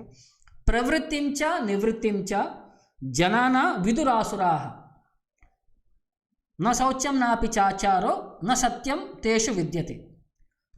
సో ఇక్కడ ఏంటంటే ప్రవృత్తించ నివృత్తించ అంటే ప్రవృత్తి మార్గము, నివృత్తి మార్గం అని చెప్పి 2 రకాల జీవితాలు ఉంటాయండి. అంటే వేదాల ప్రకారం మనం ఎలా జీవించాలని చెప్పి రూల్స్ రెగ్యులేషన్స్ ప్రకారం వ్యవహరించాలా, మన ఇంద్రియ సంతృప్తి కోసం వ్యవహరించాలా, అంటే రెండు రకాలమైన జీవనం ఉంటుందన్నమాట. సో వాళ్ళకి నివృత్తించ దాని గురించి రెండింటి గురించి కూడా వాళ్ళకి ధర్మం గురించి కానీ అధర్మం గురించి కానీ దానికి జన నా విదుహు, వాళ్ళకి రెండింటి గురించి కూడా వ్యత్యాసం తెలియదు అనమాట. నా శౌచ్యం, వాళ్ళకి శుచి శుభ్రత అనేది ఉండదు. నా అపి ఆచార, సదాచారాలన్నీ కూడా వాళ్ళు ఫాలో అవ్వరు. నా సత్యం తేషు విదితే, వాళ్ళు నిజం మాట్లాడరు అనమాట. ఇవి వీళ్ళ యొక్క లక్షణాలు. అంటే ఒక్కొక్క ఈ వర్స్లో ఈ పద్యంలో మనకి ఈ లక్షణాలు చెప్తున్నారనమాట. సో వాళ్ళు ఏం చేయాలి, ఎలా చేయాలి, శాస్త్రాలను ఎలా ఫాలో అవ్వాలి అని చెప్పి వాళ్ళకి ఏమీ తెలియదు అంటున్నారు. మనసుకు వచ్చిన ప్రకారంగా వాళ్ళు వ్యవహరిస్తుంటారు. రూల్స్ రెగ్యులేషన్స్ వాళ్ళు పట్టించుకోరు. వాళ్ళకి తెలియక వ్యవహరిస్తారో, వాళ్ళకి తెలుసు కూడా దానికి నేను పట్టించుకోను, నాకు సంబంధం లేదన్నట్టు వ్యవహరిస్తారో మనకు తెలియదు. శాస్త్రాలపైన, వేదాలపైన, గురువులపైన, ఆధ్యాత్మికవేత్తపైన వాళ్ళకి నమ్మకం లేదండి. వాళ్ళు గొప్ప గొప్ప ఋషుల్ని ఎవరిని కూడా వాళ్ళు నమ్మరు అనమాట. అందుకనే మన వేదిక్ కల్చర్లో మనని ఆర్యన్ కల్చర్ అనమాట. ఆర్యన్ కల్చర్లో ఏంటంటే మనం అందరం కూడా మన వేదిక్ లైఫ్ స్టైల్ని మనం పాటిస్తూ, మనం గొప్ప ఋషులకి, మన గొప్ప గొప్ప ఆచార్యులకి మన కృతజ్ఞతా భావంతో మనం వాళ్ళ యొక్క షెల్టర్లో, మనం వాళ్ళ యొక్క దారిలో మనం జీవనాన్ని ముందుకు తీసుకెళ్తుంటాం అనమాట. తర్వాత అన్క్లీన్ బిహేవియర్ అండి. వాళ్ళకి రూల్స్ రెగ్యులేషన్స్ తెలియదు, వాళ్ళు ఫాలో అవ్వరు అనమాట. అంటే ఎక్స్టర్నల్గా ఏంటంటే బాహ్యంగా సరిగ్గా స్నానం చేయకపోవడం, షేవింగ్ చేయడం, బ్రష్ చేయకుండా ఉండటం, కొంచెం ప్రాపర్ క్లెన్లీనెస్ మెయింటైన్ చేయకుండా. ఇంటర్నల్ క్లెన్లీనెస్ వచ్చేసరికి భగవంతుడి యొక్క నామజపం ద్వారా ఇంటర్నల్ క్లెన్లీనెస్ వస్తుందండి. బాహ్యంగా అంటే మనం షేవింగ్ చేసుకోవడం, మనం బ్రష్ చేసుకోవడం, మనం స్నానం చేసుకోవడం ద్వారా బాహ్యంగా మనం శుచి శుభ్రత మెయింటైన్ చేస్తుంటాం అనమాట. తర్వాత అపి ఆచార, సదాచార, మను సంహిత, మనకి ఒక మనిషి యొక్క జీవితం ఎలా వ్యవహరించాలి, మన ఎస్పెషల్లీ మన భారతదేశంలో ఉండే వాళ్ళందరికీ కూడా ఇది ఒక గొప్ప గైడ్లైన్స్ అండి. వేరే వాళ్ళ వైపు ఎలా ప్రదర్శించాలి, కోపంగా ఉండకూడదు, వాళ్ళకి నిష్ఠూరంగా మాట్లాడకూడదు, మనకి అంటే ఆస్తి అనేది మనం ఎలా సంపాదిస్తాం, మనకి రూల్స్ రెగ్యులేషన్స్ అనేవి ఎలా ఉంటాయి, సొసైటీ యొక్క నియమాలు ఎలా ఉంటాయి, అంటే మనుషులు అంటే మగవారు ఎలా వ్యవహరించాలి, ఆడవారు ఎలా వ్యవహరించాలి, వీటన్నిటిని వాళ్ళ యొక్క బానిసల కింద ట్రీట్ చేయకూడదు. మనం అందరికీ గౌరవం ఇస్తూ, అందరికీ రక్షణ కల్పిస్తూ, వాళ్ళందరికీ కూడా ఒక మంచి మనస్తత్వాన్ని అంటే మగవారిలో అంటే నీతి నిజాయితీని పెంపొందించుకోవాలి, ఆడవారిలో చేస్టికిని పెంపొందించుకోవాలి. ఈ విధంగా అనేది ట్రైనింగ్ అనేది ఉంటుందండి. తర్వాత అన్ట్రూత్ఫుల్ అంటే నిజం చెప్పకుండా ఉండటం అనమాట. అది దీనికోసం అని చెప్పి సొంతంగా వాళ్ళు ఫిలాసఫీని కాంకాక్ట్ చేస్తూ కరెక్ట్గా శాస్త్రాలను అర్థం చేసుకోకుండా దాని యొక్క రాంగ్ డైరెక్షన్లో వాళ్ళు ముందుకు వెళ్తుంటే అది మనకి మంచిది కాదు అన్నట్టు చెప్తున్నారు అనమాట. తర్వాత అసత్యం అప్రతిష్టంతే జగదాహురనీశ్వరం అపరస్పర సంభూతం కిమన్యాం కామహైతుకం. సో అసత్యం, ఈ భౌతిక ప్రపంచంతో కూడా అసత్యం అప్రతిష్టంతే జగదాహురనీశ్వరం, జగత్ అసత్యం అని అంటారన్నమాట. వేదాలు, పురాణాలు, శాస్త్ర ప్రమాణంగా ఇదంతా కూడా శూన్యం అండి, మిథ్యా వ్యవహారం అండి, పూర్ణం అంతా అలా మాట్లాడుతుంటారనమాట. ఇది అసత్యం అని మాట్లాడతారనమాట. శాస్త్రాలన్నీ ఇవేమి లేవు, అంత ఈ జగదంతా కూడా అసత్యం అని అంటారనమాట. అప్రతిష్టం అని అంటారనమాట. ధర్మ అధర్మ వ్యవస్థ రహితం అనమాట. అంటే దీనికి ధర్మ అధర్మాలు ఏం లేవు, ఎవరు రూల్స్ రెగ్యులేషన్స్ ఏ లేవు అని అంటారనమాట. తర్వాత అనీశ్వరం, ధర్మ అధర్మ ఫలధాతుర్రహితం, శూన్యం అన్నట్టు వ్యవహరిస్తారన్నమాట. అనీశ్వరం అంటే దీనికి కంట్రోలర్ ఎవరు లేరు. ఈశ్వర అంటే కంట్రోలర్ అనమాట. అనీశ్వరం, ఈ భౌతిక సృష్టిలో రూల్స్ రెగ్యులేషన్స్ పాటించాల్సిన అవసరం లేదు, దీన్ని గైడ్ చేసేవాళ్ళు ఎవరు లేరు అన్నట్టు భావంలో వ్యవహరిస్తుంటారన్నమాట. అపరస్పర సంభూతం, స్త్రీ పురుషుల యొక్క మైథున్యం యొక్క కారణం ఈ భౌతిక ప్రపంచం. కిమన్యాత్, ఇది తప్ప కామహైతుకి, కామం తప్ప ఇంకొక కారణం లేదు ఈ భౌతిక సృష్టికి అని చెప్పి మాట్లాడతారన్నమాట. కామ ఏవహి హేతు, కామజనితం, ఈ భౌతిక ప్రపంచం కూడా కామజనితం కింద వాళ్ళు మాట్లాడతారన్నమాట. వాళ్ళు ఏమంటారంటే క్రియేషన్ ఎలా వచ్చిందయ్యా అంటే బై ఛాన్స్ వచ్చేసింది అంటారు. సృష్టి ఎలా మొదలైందంటే బై ఛాన్స్ మొదలైంది, ఏ ఎలిమెంట్స్ అన్నీ కలిసిపోయి సడన్గా సృష్టి మొదలైపోయిందని చెప్పి మాట్లాడుతుంటారనమాట. వీరికి కామం తప్ప ఇంకా వేరే, ఈ భౌతిక కామం తప్ప ఇంకా వేరే కారణం లేదు, ఈ భౌతిక సృష్టి కూడా మనకి సెక్స్ డిజైర్ వల్లే ఉత్పత్తి చెందింది అని చెప్తారనమాట. వాళ్ళు ఏంటంటే కామం వల్ల మాత్రమే జీవులు సంపర్కం చేసుకుంటారు, తద్వారా ఈ భౌతిక సృష్టికి ముందుకి నాంది పలుకుతుంది. ఇక్కడ ఆత్మ లేదు, ఎవ్రీథింగ్ అంతా కూడా పదార్థం మాత్రమే, భౌతిక సృష్టి భౌతిక మాత్రం అంతా కూడా వస్తువులు మాత్రమే. ఆత్మకి ఈ శరీరానికి వ్యత్యాసం లేదు. జీవనం వచ్చేసరికి ఒక కళ లాంటిది, దానిని మంచి ఎంజాయ్మెంట్ చేస్తూ వ్యవహరించాలి, కళని ఆస్వాదిస్తూ మీరు బతకాలి, ఒక కళల ప్రపంచంలో మనం జీవించాలి. బట్ ఆధ్యాత్మిక జీవనం ఏంటంటే మనం జ్ఞానాన్ని పెంపొందించుకోవాలి, ఈ కళల ప్రపంచం నుంచి బయటకు వచ్చి నిజమైన జీవితాన్ని మనం జీవించగలగాలండి. అది మనకి శాస్త్రాల నుంచి, మనకి గురువు గారి నుంచి వచ్చే విద్య అనమాట. సో దానికి వాళ్ళు ఏమంటారంటే అనీశ్వరం, దీనికి ఎవరు కంట్రోలర్ లేరు అనమాట. బట్ అలా కంట్రోలర్ లేరు అని అనుకుంటే ఈ భౌతిక ప్రకృతి ఎలా జరుగుతుందండి? పొద్దున్నే 6:30 కంటే పొద్దున్నే సూర్యుడు వస్తుంటాడు, సాయంకాలం ఆరవంగానే సూర్యుడు వెళ్ళిపోతుంటాడు, ఎండాకాలంలో ఎండలు వస్తుంటాయి, వర్షాకాలంలో వర్షాలు వస్తుంటాయి, చలికాలంలో చలి వస్తుంది, చెట్లు ఏ సమయంలో పూలు రావాలి, ఏ సమయంలో కాయలు రావాలి, ఆ సమయంలోనే అవి వస్తుంటాయి. సో ఆ విధంగా ఈ సృష్టికి కంట్రోలర్ లేకుండా ఎలా ముందుకు వెళ్తూ ఉంటుంది? అది మనం అర్థం చేసుకోగలగాలన్నమాట. సో వీళ్ళందరికీ కూడా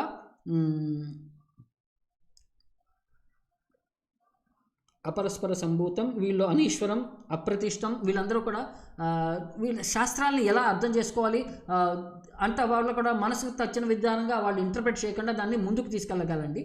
శాస్త్రాల యొక్క ప్రాపర్ ఫిలాసఫీని మనం ముందుకు అర్థం చేసుకొని దానికి ముందుకు వెళ్ళగలగాలన్నమాట. సో దాని గురించి కూడా మనకి ఇక్కడ మాట్లాడారనమాట. తర్వాత ఏతాం దృష్టిం అవస్థాభ్య నష్ట ఆత్మనో అల్పబుద్ధయః ప్రభవంతి ఉగ్రకర్మాణః క్షయాయ జగతో అహితాః.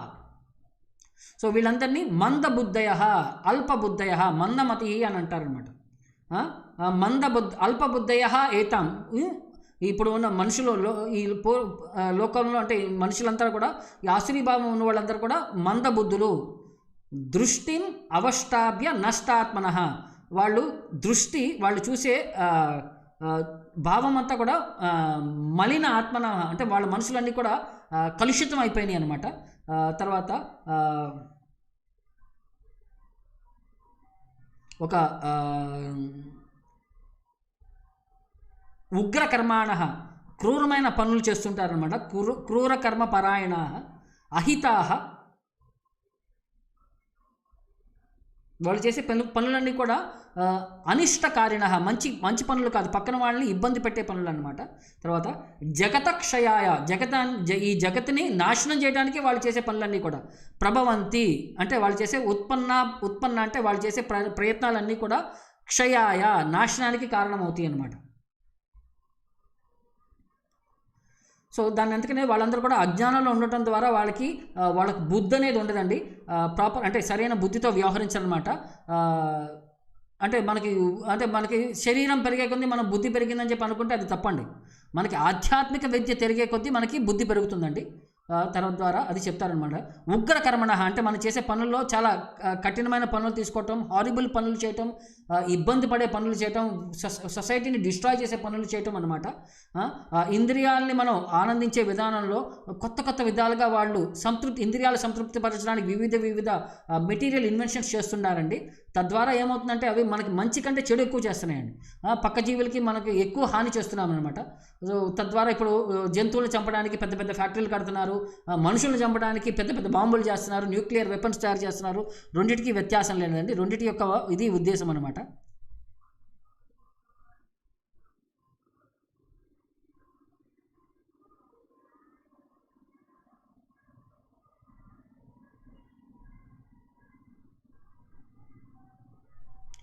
అంటే మనకి ఇక్కడ ఒక క్వశ్చన్ వచ్చిందండి. ఈ చాతుర్వర్ణ్యం అనేది మనకి ప్రొఫెషనల్ డ్యూటీ కింద మాట్లాడుతున్నాము. సో ఒక లైఫ్ టైంలో వాళ్ళ డ్యూటీస్ ఏమైనా మారుతుంటాయా అని చెప్పి అడిగారనమాట. ఎందుకంటే ఒక క్షత్రియుడు అనేవాడు యుద్ధం చేసి వచ్చిన తర్వాత రిటైర్ అయిపోయిన తర్వాత అతను ఎలాంటి వ్యవస్థలో అతను ఉంటాడు, అతను క్షత్రియుడి కింద ఉంటాడో లేకపోతే అతను ముందుకు వెళ్తాడా అని చెప్పి అన్నట్టు మాట్లాడతారనమాట. దీనికి మనకి బేసిస్ ఏంటయ్యా అంటే ఆధ్యాత్మికంగా మనకి గురువు గారు డిసైడ్ చేస్తారండి ఎవరు ఏ లక్షణాలకు చెందినవాడు అని చెప్పి. మనం క్షత్రియ యొక్క భావంలో ఉన్నామా, మనం బ్రాహ్మణ యొక్క భావంలో ఉన్నామా, మనం శూద్రుడి యొక్క భావంలో ఉన్నామా, లేదా వైశ్యుడి యొక్క భావంలో ఉన్నామా అని చెప్పి గురువు గారు డిసైడ్ చేస్తారనమాట. అది వేదిక సంస్కారం ప్రకారం అది జరిగే సిస్టమ్ అనమాట. కానీ ఇప్పుడు ఏమైందంటే కలియుగంలో మనకి గురువు గారు గైడెన్స్ లేకపోయేసరికి ఎవరికి వాళ్ళు మన ఫ్యామిలీలో వచ్చే ఆ జాబ్నే మనం ఒక ప్రొఫెషన్ కింద, మనం ఒక వృత్తి కింద సెలెక్ట్ చేసుకొని వెళ్ళిపోయామన్నమాట. సో తద్వారా మనకి ఏంటంటే ప్రజెంట్ సిస్టంలో కన్ఫ్యూషన్ అనేది ఉందండి. కానీ అంతకుముందు ఏంటంటే వాళ్ళ ధర్మం ప్రకారం, రాజు యొక్క ధర్మం ఏంటంటే ప్రతి ఒక్కళ్ళు వాళ్ళ డ్యూటీని కరెక్ట్గా ఫాలో అవుతున్నారా లేదా, బ్రాహ్మణులు వాళ్ళు డ్యూటీ చేస్తున్నారా లేదా, క్షత్రియులు వాళ్ళు డ్యూటీ చేస్తున్నారా లేదా, వైశ్యులు వాళ్ళు డ్యూటీ చేస్తున్నారా లేదా, శూద్రులు వాళ్ళ రెస్పెక్టివ్ డ్యూటీస్ చేస్తున్నారా అని చెప్పి అది పర్ఫెక్ట్గా అతను చూస్తూ వాళ్ళందరి యొక్క ఇబ్బందులకి ఫెసిలిటేట్ చేస్తూ, వాళ్ళందరికీ వృత్తిని కల్పిస్తూ, వాళ్ళందరి యొక్క ఆధ్యాత్మిక పురోగతికి బ్రాహ్మణులు క్షత్రియులు అంటే వాళ్ళ యొక్క ఫిజికల్ మెయింటెనెన్స్ కోసం క్షత్రియులకు వ్యవహరిస్తూ, వాళ్ళ యొక్క ఆధ్యాత్మిక వృద్ధి కోసం బ్రాహ్మణులు గురువు అంటే సన్యాసులు వాళ్ళు వ్యవహరిస్తూ అందరినీ ముందుకు తీసుకెళ్ళడానికి ఒక గొప్ప మనకి అవకాశం ఇచ్చేవారండి. ఇప్పుడు అవన్నీ మనం పాటించకపోయేసరికి మనం చాలా ఇబ్బందుల్లో ఉన్నాం. తద్వారా మనం ఈ రాంగ్ డైరెక్షన్లో మనం వెళ్తూ వస్తున్నాం అన్నమాట. సో ఈ వ్యత్యాసం అనేది మనం చేయలేమండి. కరెక్ట్గా మనం ఉండే కరెంట్ సిచ్యువేషన్లో మనం అది వ్యత్యాసం చేయలేమన్నమాట. కానీ భగవంతుడి కోసం మనం ఆధ్యాత్మికంగా మనం ముందుకు వెళ్ళే కొద్దీ మనకి గైడెన్స్ వస్తూ ఉంటుంది. మనకి గురువు గారి దగ్గర నుంచి, మనకి భగవంతుడి దగ్గర నుంచి, మనకి శాస్త్రాల దగ్గర నుంచి, మనకి సీనియర్ భక్తుల దగ్గర నుంచి కూడా మనకి గైడెన్స్ వస్తుంది. అది మనకి గొప్ప అవకాశం అండి. ఏది ఎలా చేయాలని చెప్పి వాళ్ళ యొక్క గైడెన్స్లో మనం చేస్తే మనం పర్ఫెక్ట్గా మనం మన గమ్యాన్ని మనం చేరుకోగలం అనమాట.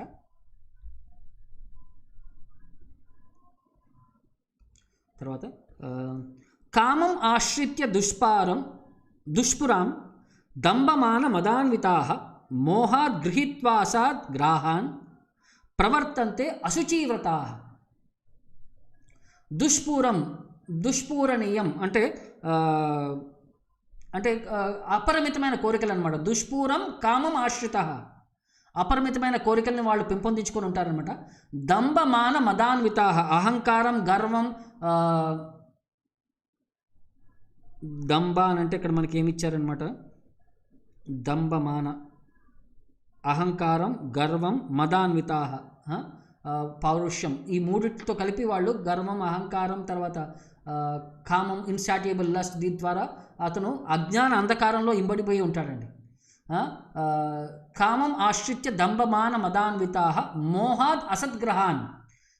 అసద్గ్రహాన్ అంటే ఈ శరీరాన్ని నేను ఈ శరీరం అని చెప్పి అసత్యమైన భావంలో వ్యవహరిస్తుంటారన్నమాట. మోహంలో గృహీత్వ వాళ్ళు స్వీకరించారనమాట. స్వీకృత్వ అశుచీవ్రతాః, అమంగళకరమైన పనులు చేస్తూ నరకాది పఠన కారణ, నరకానికి వెళ్ళే పనులన్నిటి చేస్తుంటారనమాట. ఎలాగంటే అశుద్ధ మద్య మాంసాది సాధ్యవ్రత దారిణః, అశుద్ధమైన పనులు చేయటం, మద్యాన్ని స్వీకరించడం, మాంసాన్ని తినటం, అలాంటి పనులన్నీ ప్రవర్తంతే ఇలాగ వ్యవహరిస్తుంటారు వారు. తర్వాత దీన్ని దుష్పూరం కామం అంటే వాళ్ళ ఇంద్రియ సంతృప్తి పెంచుకోవడానికి అపరిమితమైన అవకాశాలు వెతుకుతూ ఉంటారనమాట. తర్వాత మోహం, వాళ్ళకి జ్ఞానం లేకపోయేసరికి ఏది మంచి ఏది చెడు అని చెప్పి వ్యత్యాసం చేయలేకపోతుంటారు. ఎప్పుడు చింతనలో ఉంటారన్నమాట. యాంగ్జైటీ ఉంటుంది అనమాట వాళ్ళకి. ఎందుకంటే అశాశ్వతమైన పనుల్లో వాళ్ళు షెల్టర్ తీసుకున్నారు కాబట్టి వాళ్ళు ఎప్పుడు కూడా యాంగ్జైటీలో ఉంటారనమాట. తర్వాత అశాశ్వతమైన వస్తువులకి వాళ్ళకి ఆ అట్రాక్షన్ ఎలా వస్తుందా అంటే వాళ్ళ సొంత భగవంతుడిని క్రియేట్ చేసుకుంటారు, సొంత మంత్రాలు క్రియేట్ చేసుకుంటారనమాట. వాళ్ళ వ్యవహారాలన్నీ కూడా అశుచీవ్రత ఉంటాయి అన్నమాట. ఈ ప్రైమరీగా 2 రకాలు అనమాట. ఎక్కడంటే సెక్స్ లైఫ్లో, అక్యూములేషన్ ఆఫ్ వెల్త్లో, ధన సంగ్రహణలో, తర్వాత ఇంద్రియ అంటే సెక్స్ లైఫ్లో, ఈ రెండిట్లో కూడా వాళ్ళు అశుచీవ్రత పాటిస్తుంటారనమాట. అంటే ఎలాంటి అంటే మందు తాగటం, మద్యం సేవించడం, తర్వాత వైశ్యులతో రిలేషన్షిప్ పెట్టుకోవటం, జూదం ఆడటం, మాంసం తినటం, ఇవన్నిటిని శాస్త్రాల ప్రకారం అశుచీవ్రత కింద చెప్తున్నారనమాట. తర్వాత ఈ అహంకారం దర్పంతో వ్యవహరించేవారు ఎలా వ్యవహరిస్తారు అంటే వాళ్ళ సొంత ధర్మాన్ని క్రియేట్ చేసుకుంటారు అనమాట. శాస్త్రాల్లో లేని ధర్మాన్ని వాళ్ళు క్రియేట్ చేసుకుంటారు. ఆర్టిఫిషియల్గా ఈ ప్రపంచంలో వాళ్ళు గౌరవాన్ని ఎక్స్పెక్ట్ చేస్తుంటారనమాట. నరకం వైపు వెళ్తున్నా సరే మేము ఆధ్యాత్మిక పరులమే, మేము ఉన్నతమైన మనుషులం అని చెప్పి వాళ్ళు ఆలోచిస్తుంటారనమాట. ఇది వాళ్ళ యొక్క మనస్తత్వం అనమాట. ఇంకా తర్వాత ఇంకా నెక్స్ట్ 2 శ్లోకాల్లో మళ్ళీ కృష్ణుడు కొన్ని లక్షణాలు చెప్తున్నాడు అనమాట. చింతాం అపరిమేయాం చ ప్రళయాంతం ఉపాశ్రితాః కామోపభోగ పరమ ఏతావద్ ఇతి నిశ్చితాః ఆశపాశశతైర్బద్ధాః కామక్రోధ పరాయణాః ఇహంతే కామభోగార్థం అన్యాయేన అర్థ సంచయన్. అంటే ప్రళయాంతం సమయం వచ్చేసరికి, అంటే ఈ భౌతిక ప్రపంచం మొత్తం అంతిమంగా వచ్చే సమయంలో కూడా ప్రళయాంతం అపరమేయం చింతం ఉపాశ్రిత్య, అపరిమితమైన చింతలకి షెల్టర్ తీసుకుంటారండి. అపరిమేయమైన చింతలతో యాంగ్జైటీలో ఉంటారనమాట. తర్వాత కామ ఉపభోగ పరమః, కామాన్ని ఆస్వాదించాలి, కామాన్ని నేను సాటిస్ఫై చేయగలగాలి, నా జీవితం ఈ కామాన్ని సాటిస్ఫై చేయగలిగితే పరమ పురుషార్థం అని చెప్పి భావిస్తుంటారనమాట. ఇది నిశ్చితాః, దృఢ నిశ్చయంగా ఉంటారనమాట కామాన్ని సంతుష్టపరచడానికి. ఆశపాశ శతైః, అపరిమితమైన ఆకాంక్ష కోరికలతో, రజత్వానికి సంబంధించిన అపరిమితమైన అంటే అసంఖ్యాకమైన కోరికలు ఉంటాయి అన్నమాట. బద్ధాహ, వారు బంధించిపోయి ఉంటారు అన్నమాట. అపరిమితమైన కోరికలతో బంధించి అయి ఉంటారు. కామక్రోధ పరాయణాః, కామక్రోధాలకి అధీనులై ఉండిపోతారన్నమాట. కామక్రోధ అధీనులై ఉంటారన్నమాట. కామభోగార్థం, విషయ భోగాల వాంఛత కోసం వాళ్ళు వ్యవహరిస్తుంటారు. అన్యాయేన, అన్యాయంగా వ్యవహరిస్తూ అర్థ సంచయం, అన్యాయంగా ధనాన్ని సంగ్రహించడానికి ప్రయత్నిస్తుంటారు. ఇహంతే, ఈ భౌతిక ప్రపంచంలో అని చెప్పి ఇక్కడ చెప్తున్నారు అనమాట మనకి. వారి యొక్క జీవిత గమ్యం ఏంటి అంటే ఇంద్రియ సంతృప్తి. వాళ్ళకి వచ్చే మరుజన్మ అనేది ఉండదు, కర్మ అనేది వాళ్ళు పట్టించుకోరు అనమాట. తర్వాత అన్ని రకాలమైన పాప పనులు వ్యవహరిస్తున్నారు కాబట్టి వాళ్ళకి పరమాత్మ అనేవాడు ఒక సాక్షి కింద వ్యవహరిస్తున్నాడు, ఆయన అన్నింటినీ చూసుకుంటాడు, వాళ్ళకి తగ్గ పనిష్మెంట్ వస్తుంది అని చెప్పి వాళ్ళు పట్టించుకోరనమాట.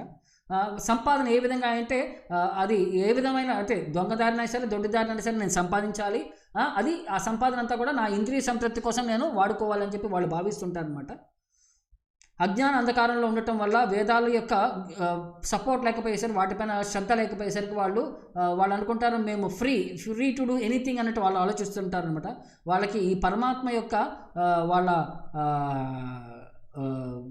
హృదయంలో ఉంటూ వాళ్ళందరికీ గైడెన్స్, వాళ్ళందరి యొక్క అబ్జర్వేషన్ చేస్తున్నాడని చెప్పి వాళ్ళు అసలు చూడట్లేదు అనమాట. అది వాళ్ళ యొక్క గొప్ప బ్యాడ్ లక్ అనమాట వాళ్ళందరికీ. తర్వాత ఇదం ఆద్య మయా లబ్ధం ఇమం ప్రాప్షే మనోరథం ఇదం ఆస్థితం అపి మే భవిష్యతి పునర్ధనం ఆసో మయా హతశత్రుర్ హనిష్యే చాపరాన్ అపి ఈశ్వరోహం అహం భోగి సిద్ధోహం బలవాన్ సుఖి ఆద్యో అభిజన్వాన్ అస్మి కో అన్యో అస్తి సదృశో మయా యక్షే దాస్యామి మోదిష్య ఇతి అజ్ఞాన విమోహితాః. సో అజ్ఞానంలో ఉండేవారు వాళ్ళ యొక్క మనస్తత్వాన్ని మయా ఆద్య ఇదం లబ్ధ్వం, నేను ఇంత సంపాదించాను నేను ఇవాళ, ఇదం మనోరథం, మనస్తుష్టికారం అంటే మనోరథం అంటే మనస్సంతోషానికి వ్యవహరించే కారం అనమాట. అభిలాషితం వస్తు, అంటే వస్తువులపైన కోరికలు అభిలాషిస్తుంటారనమాట. ప్రాప్తించింది అనమాట, ఇంత నాకు వచ్చింది అని చెప్పి ఆలోచిస్తుంటారు అనమాట. ఇదం అస్తి, నా దగ్గర ఇంత ఉంది. పునఃమే ఇదం అపి ధనం భవిష్యతి, నా దగ్గర ఇంత ఆస్తి ఉంది, ఫ్యూచర్లో ఇంత పెరగబోతుంది. మయా ఆసో శత్రు హతః, నా శత్రువులు నేను సంహరించాను. అపరాన్ అపి హనిష్యే, ఇంకా ఫ్యూచర్లో ఇంకా వేరే శత్రువులందరినీ కూడా నేను చంపబోతున్నాను. అహం ఈశ్వర, నాకు ఇంత డబ్బు ఇంత అంత ఉండేసరికి నేను ఈశ్వరుని, నేను కంట్రోలర్ని. నిగ్రహ అనుగ్రహ సమర్థ, నాకన్నిటికీ సమర్థుని నేను. అహం భోగి, నేను ఎంజాయ్ చేయడానికి ఉన్నాను నేను. అహం సిద్ధ, నా జీవితం కృతార్థమైంది. బలవాన్, చాలా బలవంతుణ్ణి. సుఖవంతుణ్ణి నేను. అహం ఆద్య, నాకు ఇంత ధనం ఉంది. అభిజనవాన్, ఉత్తమమైన వంశంలో జన్మ తీసుకున్నా నేను. అభిజన్వాన్ అస్మి, నాకు ఒక ఉచ్చమైన వంశంలో జన్మ తీసుకున్నాను. మయా సదృశ అన్యక్క అస్తి,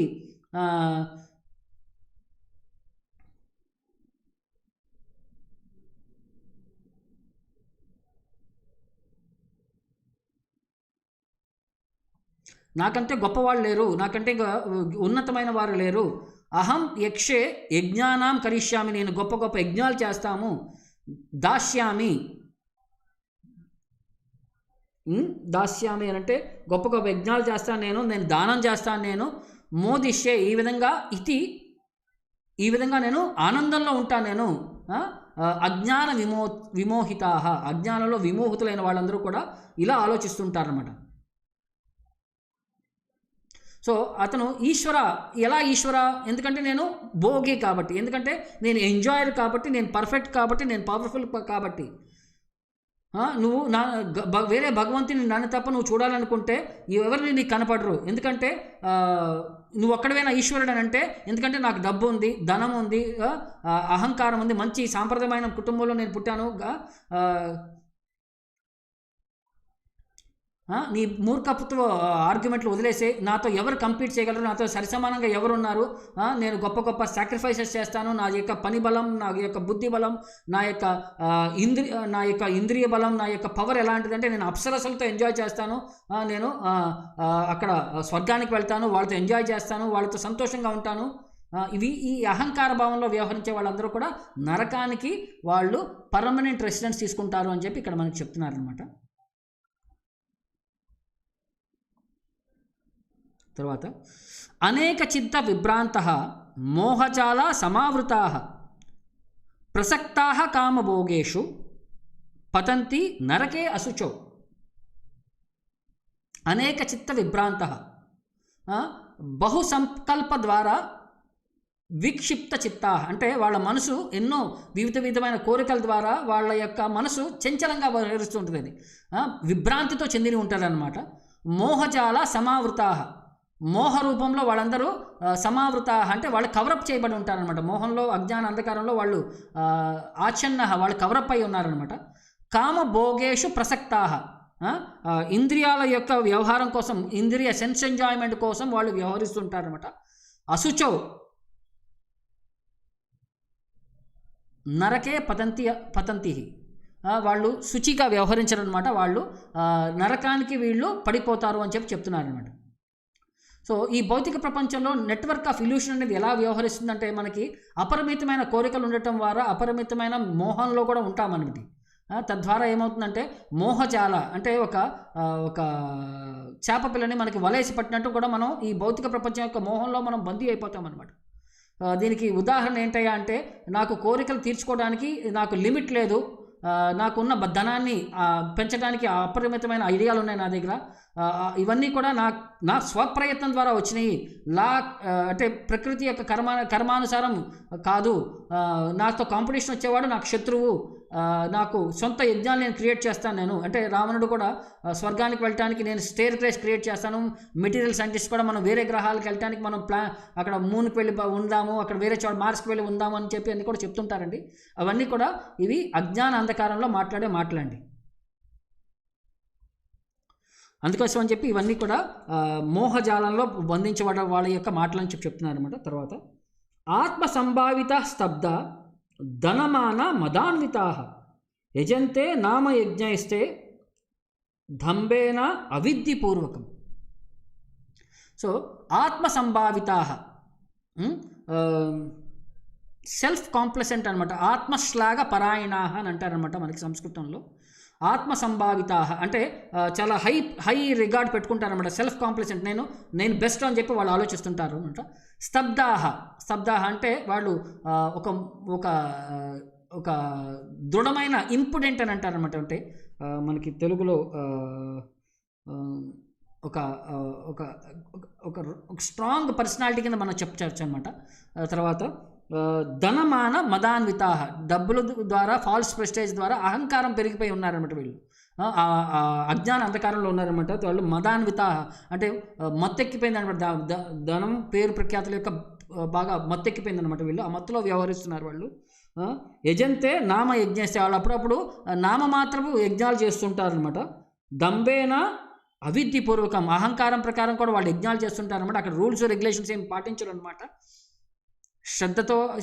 శ్రద్ధగా ధర్మానుసారంగా వాళ్ళు వ్యవహరించారనమాట. శాస్త్ర విద్యం ఉల్లంఘ్య, శాస్త్రాల ప్రకారం ఉల్లంఘిస్తూ వాళ్ళు యజ్ఞాలు మాత్రం మాత్రమే యజ్ఞాలు నామ ప్రసిద్ధికి అంటే పేరు ప్రఖ్యాతుల కోసం మాత్రమే వాళ్ళు యజ్ఞాలు చేస్తుంటారు అని చెప్తున్నారనమాట. సో తర్వాత అవిద్యపూర్వకం అంటే ఇక్కడ మనకి ఏం చెప్తున్నారంటే రూల్స్ రెగ్యులేషన్స్ వాళ్ళు పాటించరు, వాళ్ళు ఎప్పుడు కూడా అహంకారంతో వ్యవహరిస్తుంటారు. ఈ ఇంపిడెన్స్ ఎందుకు వస్తుంది అంటే వాళ్ళకి ఈ ధనం పేరు ప్రఖ్యాతుల వల్ల వాళ్ళకి అహంకారం వచ్చిందనమాట. అంటే సన్యాసం తీసుకున్నా సరే వాళ్ళు సన్యాసం యొక్క రెగ్యులేషన్స్ పాటించరండి. వాళ్ళ యొక్క అంటే ఒక ప్రచారకుల కింద వాళ్ళు డ్రెస్ చేసుకుంటారు కానీ సోషల్ రిఫార్మర్స్ కింద వ్యవహరిస్తుంటారు. కానీ ఒక్కొక్కసారి మేము దేవుళ్ళు అని చెప్పి మేము దేవుడి యొక్క అవతారంగానే చెప్పుకుంటారు కానీ రూల్స్ రెగ్యులేషన్స్ అసలు ఏమి పాటించరు అనమాట. ఆర్టిఫిషియల్గా వ్యవహరిస్తుంటారనమాట. తర్వాత వాళ్ళు భగవంతుడి పైన నమ్మకం ఉండదన్నమాట. వాళ్ళ యొక్క జీవితంలో అంటే కర్మం గురించి వాళ్ళు నమ్మరు, శాస్త్రాల గురించి వాళ్ళు నమ్మరు, దేవుడి గురించి వాళ్ళు నమ్మరు. అంటే వాళ్ళు ఏమంటారంటే ఏ పనిలో అయినా సరే పాటించండి మనం భగవంతుని చేరుకోవచ్చు అన్నట్టు భావాన్ని చెప్తుంటారనమాట. భగవంతుని చేరడానికి ఒక కరెక్ట్ ప్రాసెస్ అనేది లేదు అని చెప్తారనమాట. వాళ్ళు ఒక సొంత భగవంతుని సృష్టించుకుంటారు. వాళ్ళు అంటారు భగవంతుడు లేడు చచ్చిపోయాడు అంటారు. వాళ్ళు లేకపోతే కొందరు అంటారు అందరూ భగవంతుడే అని చెప్పి మాట్లాడుతుంటారు అనమాట. ఈ విధంగా ఈ అజ్ఞాన అంధకారంలో ఉండేవాళ్ళు ఈ మనస్తత్వంలో వ్యవహరిస్తుంటారని చెప్పి చెప్తున్నారు అనమాట మనకి. అహంకారం బలం దర్పం కామం క్రోజం చ సమాశ్రితాః మామాత్మ పరదేహేషు ప్రద్విషంతో అభ్యసూయకాః. అహంకారం బలం దర్పం వాళ్ళందరూ కూడా అహంకారం ద్వారా బలం ద్వారా దర్పం ద్వారా కామం క్రోజంత సమాశ్రితాః దీని యొక్క వీటన్నిటి యొక్క కంట్రోల్లోకి వచ్చేసారండి. అహంకారం యొక్క సమాశ్రితాః అజ్ఞాన అంధకారం వల్ల అహంకారం బలం దర్పం కామం క్రోధం యొక్క బివిల్డర్ అయిపోయి వీళ్ళందరూ కూడా ఆత్మ పరదేహేషు వాళ్ళు ఈ శరీరంలో ఉండే భగవంతుడిని కూడా వాళ్ళు ద్వేషిస్తూ ఉంటారనమాట. పరమాత్మను కూడా వాళ్ళు ద్వేషిస్తూ ఉంటారనమాట. వాళ్ళ శరీరంలోనే ఉన్నాడు ఆత్మ పరదేహేషు అంటే ఈ ఆత్మలో ఇంకొక పురుషుడు అన్నమాట. ఈ శరీరంలో ఇంకొక పురుషుడు ఉన్నారనమాట. ఆయన్ని కూడా ఆయన మాం ప్రద్విషంత వాళ్ళపైన వాళ్ళు ఈర్ష్యతో పొందుతారనమాట. అభ్యసూయిక అసూయ భావతతో వ్యవహరిస్తుంటారనమాట. వాళ్ళ శరీరాల్లో పక్క శరీరాల్లో వాళ్ళు భగవంతుని వాళ్ళు దర్శించుకోలేరు. వాళ్ళ శరీరంలో ఉన్న పరమాత్మని చూడలేరు, పక్క శరీరంలో ఉండే పరమాత్మని చూడలేరు, జీవుడిని చూడలేరు. వాళ్ళు ధర్మాన్ని నిందిస్తూ ఉంటారనమాట వీళ్ళందరూ కూడా. అందుకని అభ్యసూయిక అంటే సన్మార్గం వర్తినాం నిందుకాహ సత్మార్గంలో వెళ్ళే వాళ్ళందరినీ వాళ్ళు నిందిస్తుంటారు అని చెప్పి అభ్యసూయిక అని చెప్పి అంటున్నారు అన్నమాట. సో ఈ భౌతిక ప్రపంచంలో ఈర్ష్య అనేది ఎలా కారణమవుతుందయ్యా అంటే సంపద మనకి ఉంది వాళ్ళకి లేదు, లేకపోతే మనకి లేదు వాళ్ళకు ఉంది, అప్పుడు మాత్రమే ఈర్ష్య వస్తుందండి. ఈ అహంకారం ద్వారా బలం ద్వారా అక్యుములేషన్ ఆఫ్ వెల్త్ ద్వారా ధన సంగ్రహణ ద్వారా ఈ ప్రెస్టేజ్ ద్వారా ఇవన్నీ కూడా మనకి మెటీరియల్ ఎసెట్స్ ద్వారా వాళ్ళు వస్తుందన్నమాట. భౌతిక ప్రపంచంలో వీటిని మెటీరియల్ ఎసెట్స్ కింద వాళ్ళు ట్రీట్ చేస్తుంటారనమాట. సో వాళ్ళకి ఈ జీవితం గురించి వచ్చే జన్మ గురించి వాళ్ళకి ఏ కోశాన కూడా వాళ్ళకి ఐడియా లేదనమాట. సో ఈ ఈర్ష్యతో వ్యవహరించే వాళ్ళ తరపున కూడా వాళ్ళకి ఈర్ష్య ఉంటుంది, వేరే వాళ్ళ తరపున కూడా వాళ్ళకి ఈర్ష్య ఉండటం ద్వారా వారి శరీరానికి ఇబ్బంది కలిగిస్తుకుంటున్నారు, పక్కన వాళ్ళ శరీరాలకు కూడా వాళ్ళు హాని కలిగించుకుంటున్నారు అనమాట. వాళ్ళు భగవంతుడితో వాళ్ళు ఈర్ష్య పెట్టుకోవడం ద్వారా వాళ్ళు భగవంతుడిని ధర్మాన్ని వాళ్ళు పాటించకపోయేసరికి వాళ్ళు గొప్ప అంటే భగవంతుడు లేడు, శాస్త్రాలు లేవు, వీటన్నిటికీ మనం పాటించాల్సిన అవసరం లేదు, తద్వారా వాళ్ళ యొక్క ఈర్ష్యని వాళ్ళు ప్రదర్శిస్తున్నారనమాట. ధర్మానికి వీటన్నిటికీ వాళ్ళు చూపిస్తున్నారనమాట. సో మేము ఇండిపెండెంటు, నేను అన్నిట్లో పవర్ఫుల్, నేను నా సమానంలో నా స్ట్రెంత్లో కానీ నా బుద్ధిలో కానీ నా డబ్బులో కానీ సరి సమానమైన వాళ్ళు లేరు, ఎవరైనా సరే వీళ్ళని అడ్డంకిగా వస్తే వాళ్ళందరినీ సంహరించడానికి వాళ్ళని అడ్డం తీసడానికి ఎలాంటి ప్రయత్నమైనా చేసేస్తారనమాట వీళ్ళు. సో అలాంటివి వీళ్ళ మనస్తత్వం అనమాట. సో ఇలాంటి వాళ్ళ యొక్క మనస్తత్వంలో ఉన్న వీళ్ళకి గమ్యం ఏంటి, వీళ్ళ యొక్క అంతిమ లక్ష్యం అంటే అంతిమ భావం ఏంటి వీళ్ళకి అని చెప్పి ఇక్కడ కృష్ణుడు మాట్లాడుతూ ఇక్కడ ఏం చెప్తున్నాడయ్యా అంటే తానహం ద్విషితః క్రూరాన్ సంసారేషు నరాధమాన్ క్షిపామి అజర్షాం అశుభాన్ ఆశురేవశ యోనిషు. సో వీళ్ళ యొక్క అహం ద్విషతః అంటే వాళ్ళు ఎన్వియస్ నేచర్ అనమాట, ఈర్షాపరులు. అహం ద్విషతః క్రూరాన్ క్రూరమైన మనస్తత్వంతో వ్యవహరిస్తుంటారనమాట. సంసారేషు నరాధమాన, ఈ అంటే మనుష్య జాతిలో కూడా వీళ్ళు అతి తుచ్చమైన మనుషులు అనమాట. క్షిపామి అదృశాన్ అశుభాన్, వీళ్ళని నేను అశుభకారిణ అంటే మంచి పనులు చేయరనమాట వీళ్ళని.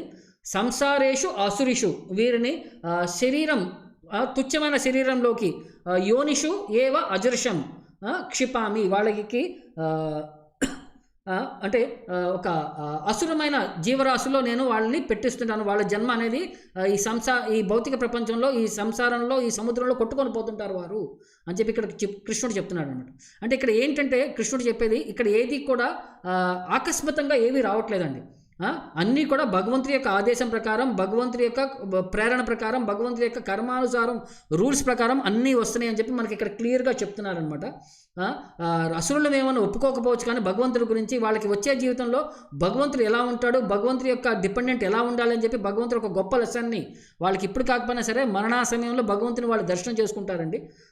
జ్ఞానం లేకపోవడం ద్వారా వాళ్ళు సుపీరియర్ పవర్కి సింప్లీ ఊరినే నేను చేసే పనులకి నాకు సద్గతి వస్తుందంటే రాదండి. మన కర్మానుసారం మనకి సద్గతి వస్తుందని చెప్తున్నారనమాట. సో వీరందరి యొక్క గమ్యం ఏంటయ్యా అంటే వాళ్ళు తుచ్చమైన జీవరాశుల్లో వాళ్ళు జన్మ తీసుకోవాలి. ఎలాగంటే మనకి అడవుల్లో దొరికే జంతువులు, జీవరాశులు, వాటిని వేటాడే మృగాలు మనుషుల్లాగా వ్యవహరిస్తుంటారు అనమాట. వాళ్ళు మనుషుల్లో అతి తుచ్చమైన మనుషుల కింద వ్యవహరిస్తుంటారు. ఇంకా వాళ్ళ యొక్క ఈర్ష్య ఇంకా పెరిగిపోతూ ఉంటుంది అనమాట వీళ్ళ యొక్క వ్యవహారం ద్వారా.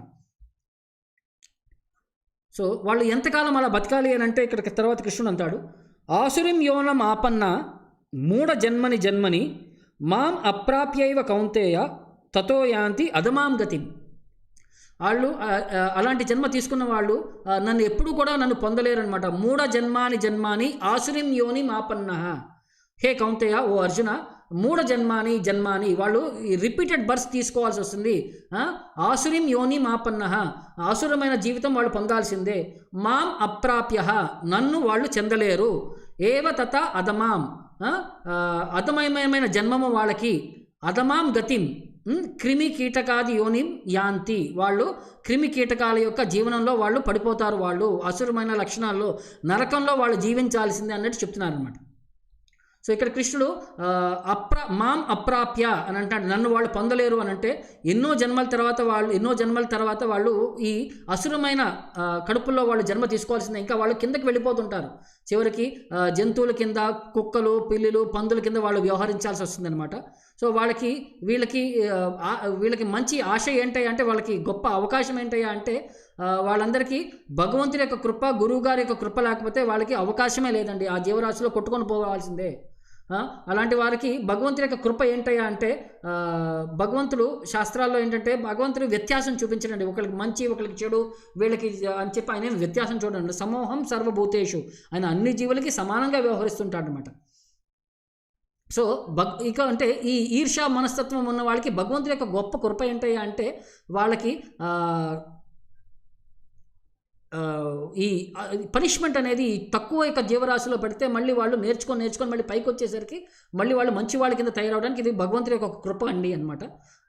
ఇది భగవంతుడి యొక్క కృప అనేది ఏ విధంగా మనకి చెప్తుందంటే, భగవంతుడి చేతిలో చనిపోయిన రాక్షసులందరికీ కూడా భగవంతుడు వాళ్ళకి ముక్తికి అవకాశం ఇచ్చాడండి. ఈ విధంగా వాళ్ళకి ఒక భగవంతుడు ఎలా రెసిప్రికేట్ చేస్తాడు, ఆయన కృప. ఆయన ఒక మంచి పొజిషన్లో కావాలంటే, వాళ్ళు కృష్ణుని మర్చిపోవాలంటే కృష్ణుడు ఆ అవకాశాన్ని కూడా క్రియేట్ చేస్తాడనమాట. కృష్ణుని మర్చిపోయే అవకాశాన్ని కూడా ఆయన ప్రొవైడ్ చేస్తుంటాడు అనమాట. సో మనకి ఇక్కడ ఒక క్వశ్చన్ అడిగారు, భగవంతుడు అంటే అర్థం ఏమిటి అంటే, మనకి శాస్త్రంలో, సంస్కృతంలో మనకి భగవంతుడి యొక్క డెఫినేషన్ ఇచ్చారండి. దాన్ని ఏంటంటే వ్యాసదేవుడి యొక్క తండ్రి అయిన పరాశరముని భగవంతుడి యొక్క డెఫినేషన్ ఇస్తూ, ఎవరయ్యా భగవంతుడు అంటే, ఐశ్వర్యస్య సమగ్రస్య వీర్యస్య యశశ్రియ జ్ఞాన వైరాగ్యశ్చైవ సన్నం భగ ఇతింగన. ఈ 6 లక్షణాలు ఎవరైతే పరిపూర్ణంగా ప్రదర్శిస్తారో వారు భగవంతుడు అని చెప్తున్నారండి. ఐశ్వర్యస్య సమగ్రస్య, అంటే ఐశ్వర్యం మొత్తం కూడా అయింది. వీర్యస్య స్ట్రెంగ్త్, ఐశ్వర్యస్య సమగ్రస్య వీర్యస్య యశః శ్రియాః, యశః అంటే పేరు ప్రఖ్యాతులు, శ్రియాః అంటే అందం, జ్ఞాన వైరాగ్యశ్చైవ, జ్ఞాన వైరాగ్యం, ఇవి కనుక ఎవరైతే పెంపొందించుకుంటారో ఇవి భగవంతుడి యొక్క పర్ఫెక్ట్ 6 లక్షణాలు అంటే 6 లక్షణాలు పరిపూర్ణంగా ఎవరు ఉండగలరో అవి భగవంతుడి యొక్క లక్షణాలు అని చెప్తున్నారనమాట.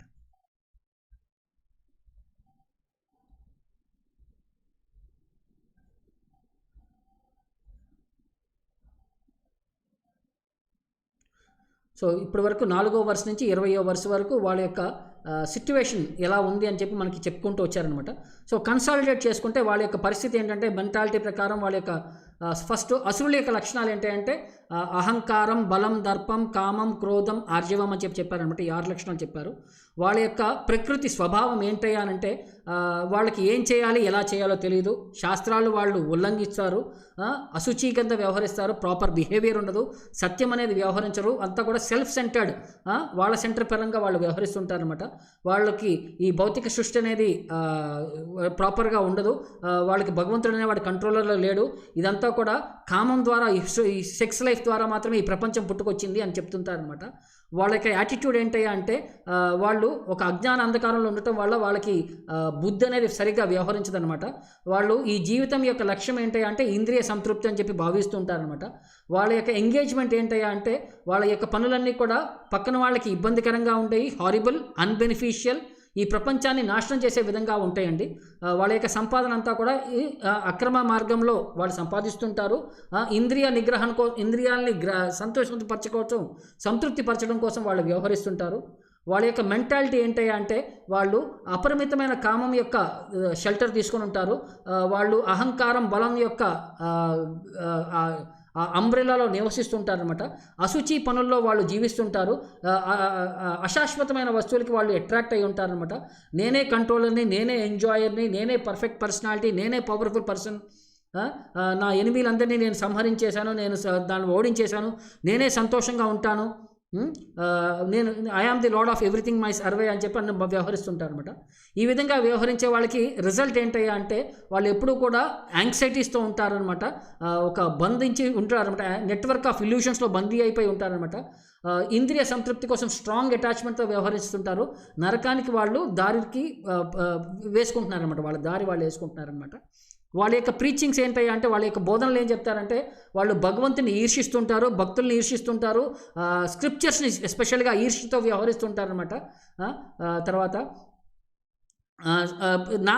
మాత్రమే వాళ్ళు యజ్ఞాలు, పూజలన్నీ చేస్తుంటారనమాట. రూల్స్, రెగ్యులేషన్స్ ఏమి పాటించరు అనమాట. వాళ్ళు అంటారు ఏ ప్రొసీజర్ అనేది లేదు భగవంతుని పొందటానికి, అంటే ఈ భౌతిక ప్రపంచంలో జీవించడానికి ఎలాంటి ప్రొసీజర్ ఏం లేదు అన్నట్టు వాళ్ళు మాట్లాడుతుంటారనమాట.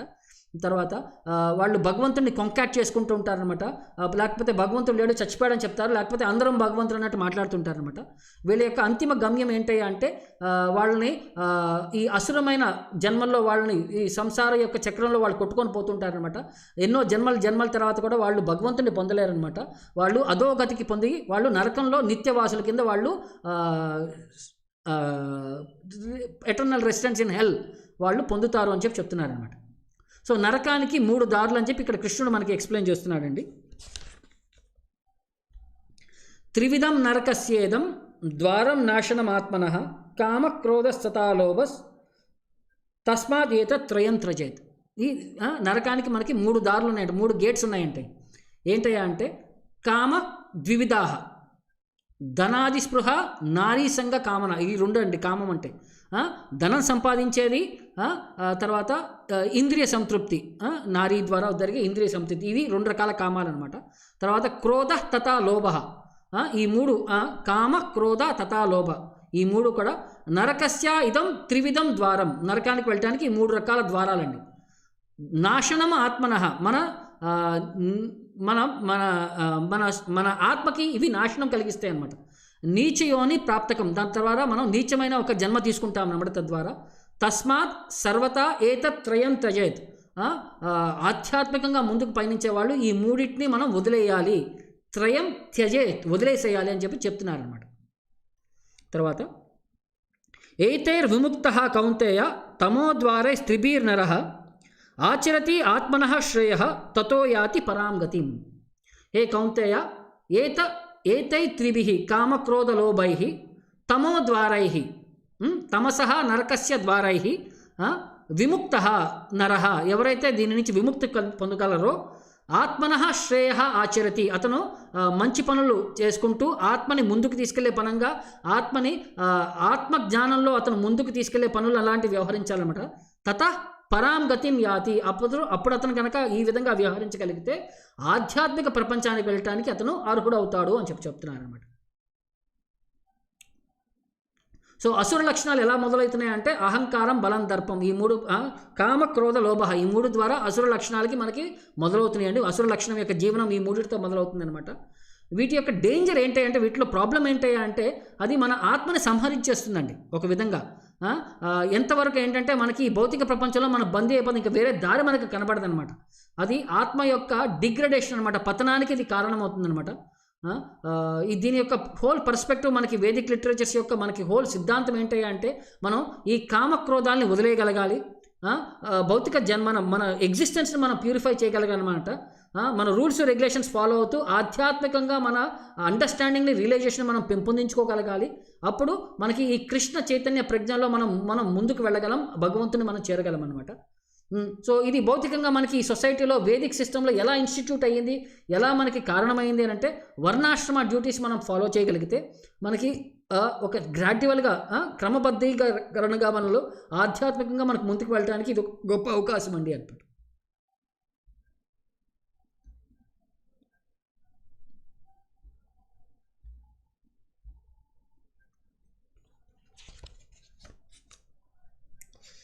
తర్వాత ఇక 2 వర్సెస్ ఉన్నాయండి చివరిగా ఈ చాప్టర్లో. యశ్ శాస్త్ర విద్యం ఉత్సృజ్య వర్తతే కామకారతః న స సిద్ధిం అవాప్నోతి న సుఖం న పరాం గతిం. సో వీళ్ళ యొక్క సిట్యువేషన్ ఎలా అంటే, ఎవరైతే ఈ రూల్స్ రెగ్యులేషన్స్ పాటించారో వాళ్ళకి ఈ త్రివిధమైన నరకానికి దారులు వాళ్ళు పెట్టుకుంటారో, యశ్ శాస్త్ర విద్యం ఉత్సృజ్య అంటే త్యక్వా శాస్త్ర స్మృతి విహితం ధర్మం, శాస్త్ర స్మృతి ధర్మాన్ని ఎవరైతే త్యక్వా వదిలేస్తారో, కామచరతాహ కామాన్ని ఆశ్రయించి ఉంటారో, వర్తతే స సిద్ధిం నా అవాప్నోతి వాళ్ళకి సిద్ధి అనేది వాళ్ళు పొందరు, నా సుఖం నా పరాం గతి వాళ్ళకి సుఖ సంతోషాలు ఉండవు, వాళ్ళకి సిద్ధి ప్రాంతించదు, వాళ్ళు భగవంతుడి యొక్క ధామాన్ని వాళ్ళు చేరుకోలేరు అని చెప్తున్నారు అన్నమాట. సో ఇక్కడ శాస్త్ర విద్య అంటే ఏంటంటే మనకి శాస్త్రాల యొక్క డైరెక్షన్ అండి, మనం ఎలా పాటించాలి. మనకి శాస్త్రాల్లో చాలా రూల్స్ అండ్ రెగ్యులేషన్స్ ఉంటాయి. ప్రతి ఒక్కరికి వర్ణాశ్రమం ప్రకారం వాళ్ళు ఎలా వ్యవహరించాలని చెప్పి మనకు ఒక గైడెన్స్ ఉంటుంది. ప్రతి ఒక్కరు కూడా ఆ రూల్స్ రెగ్యులేషన్స్ పాటించడానికి ఇది ఒక అవకాశం అండి. ఈ స్క్రిప్చురల్ రూల్స్ ద్వారా మనల్ని సిస్టమేటిక్ ఎవల్యూషన్ అనేది జరుగుతుందన్నమాట మనలో. వాటిలో దొరికే జ్ఞానం ద్వారా థియరిటికల్గా మనం ప్రాక్టీస్ చేస్తుంటే మన అధోగతమైన మనుష్య జాతి నుంచి మనల్ని బయటికి ముందుకు తీసుకెళ్ళటానికండి. తర్వాత భగవంతుడి యొక్క తత్వాన్ని మనం అర్థం చేసుకోవడానికి ఇది ఒక గొప్ప అవకాశం అన్నమాట.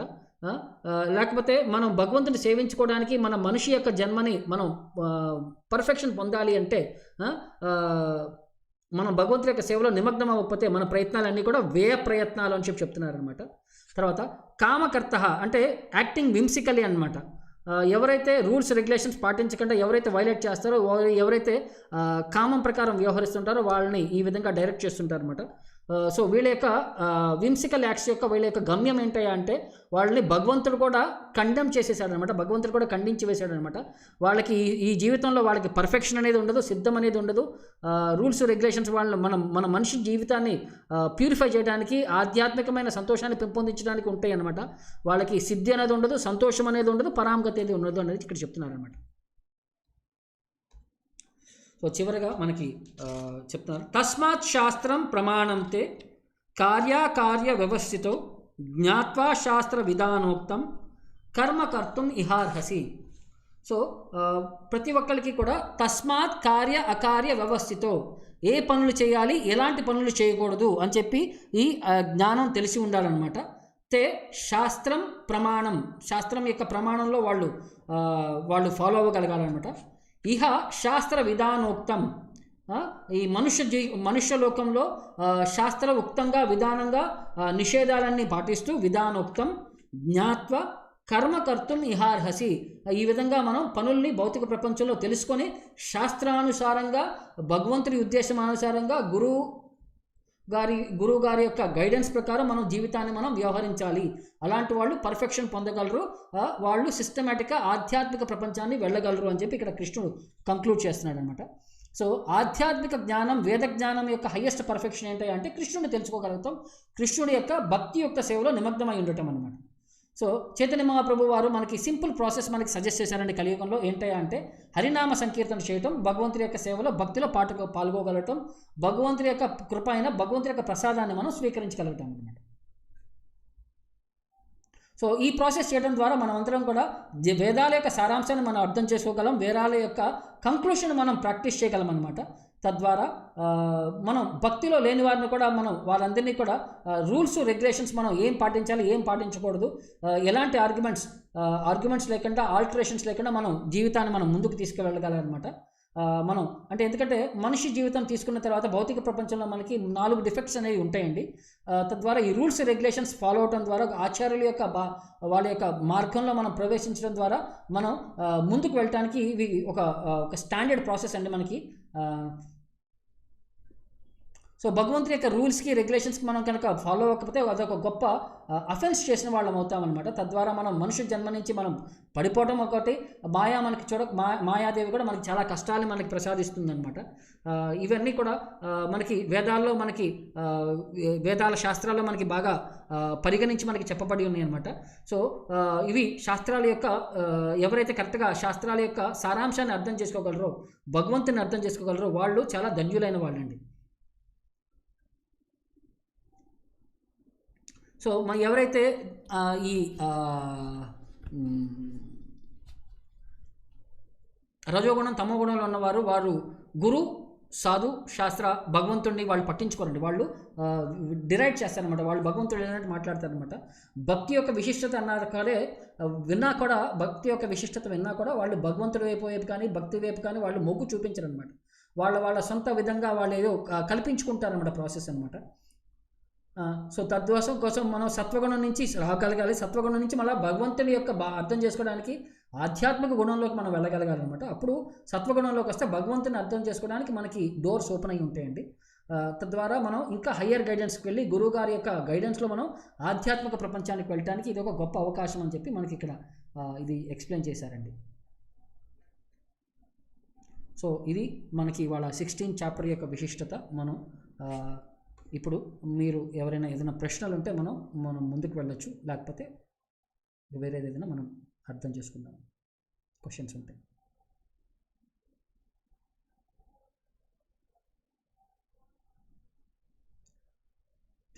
మీరు ప్రశ్నలు ఏమైనా ఉంటే మనకి చాట్ బాక్స్లో మీరు చేయండి. ఈలోపు నేను ఒక చిన్న స్టోరీ మీకు చెప్తాను నేను.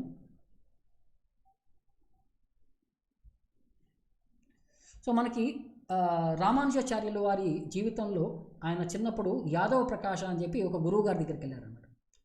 సో ఆయన ఈ మాయావాది ఫిలాసఫీ ప్రకారం శాస్త్రాలన్నింటినీ ఎక్స్ప్లెయిన్ చేస్తుంటే రామానుజాచార్య చాలా బాధపడి ఆయనకి ఇది కాదు, ఇలా చేయకూడదు అని చెప్పి ఆయనకి ఖండిస్తారనమాట ఆ ఫిలాసఫీ గురించి.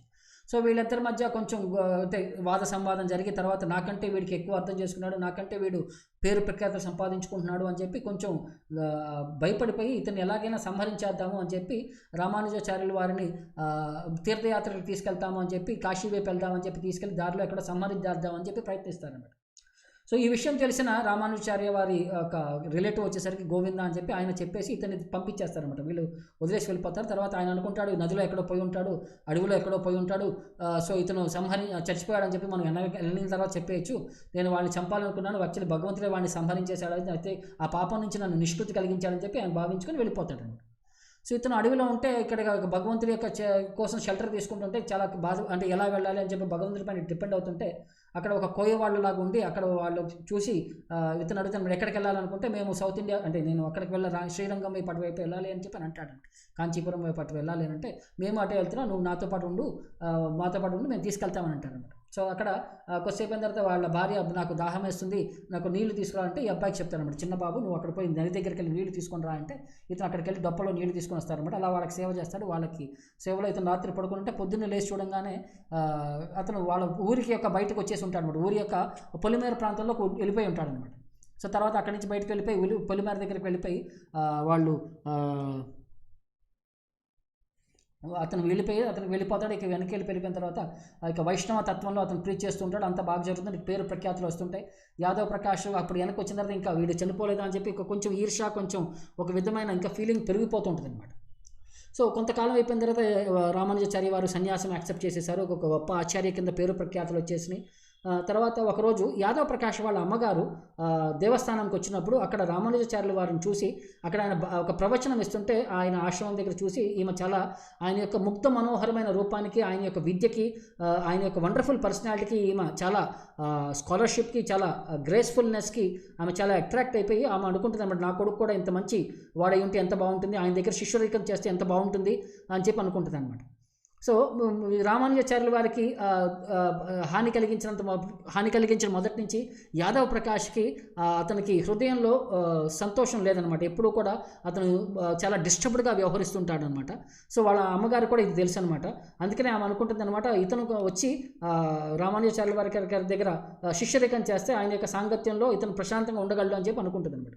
సో అదే ఆలోచనతో ఆమె ఇంటికి వెళ్ళిపోయి కొడుకు దగ్గర అంటుంది అనమాట, నువ్వు పోయి రామానుజాచార్య దగ్గర శిష్యరికం తీసుకో, ఆయనకి సరెండర్ అవ్వు.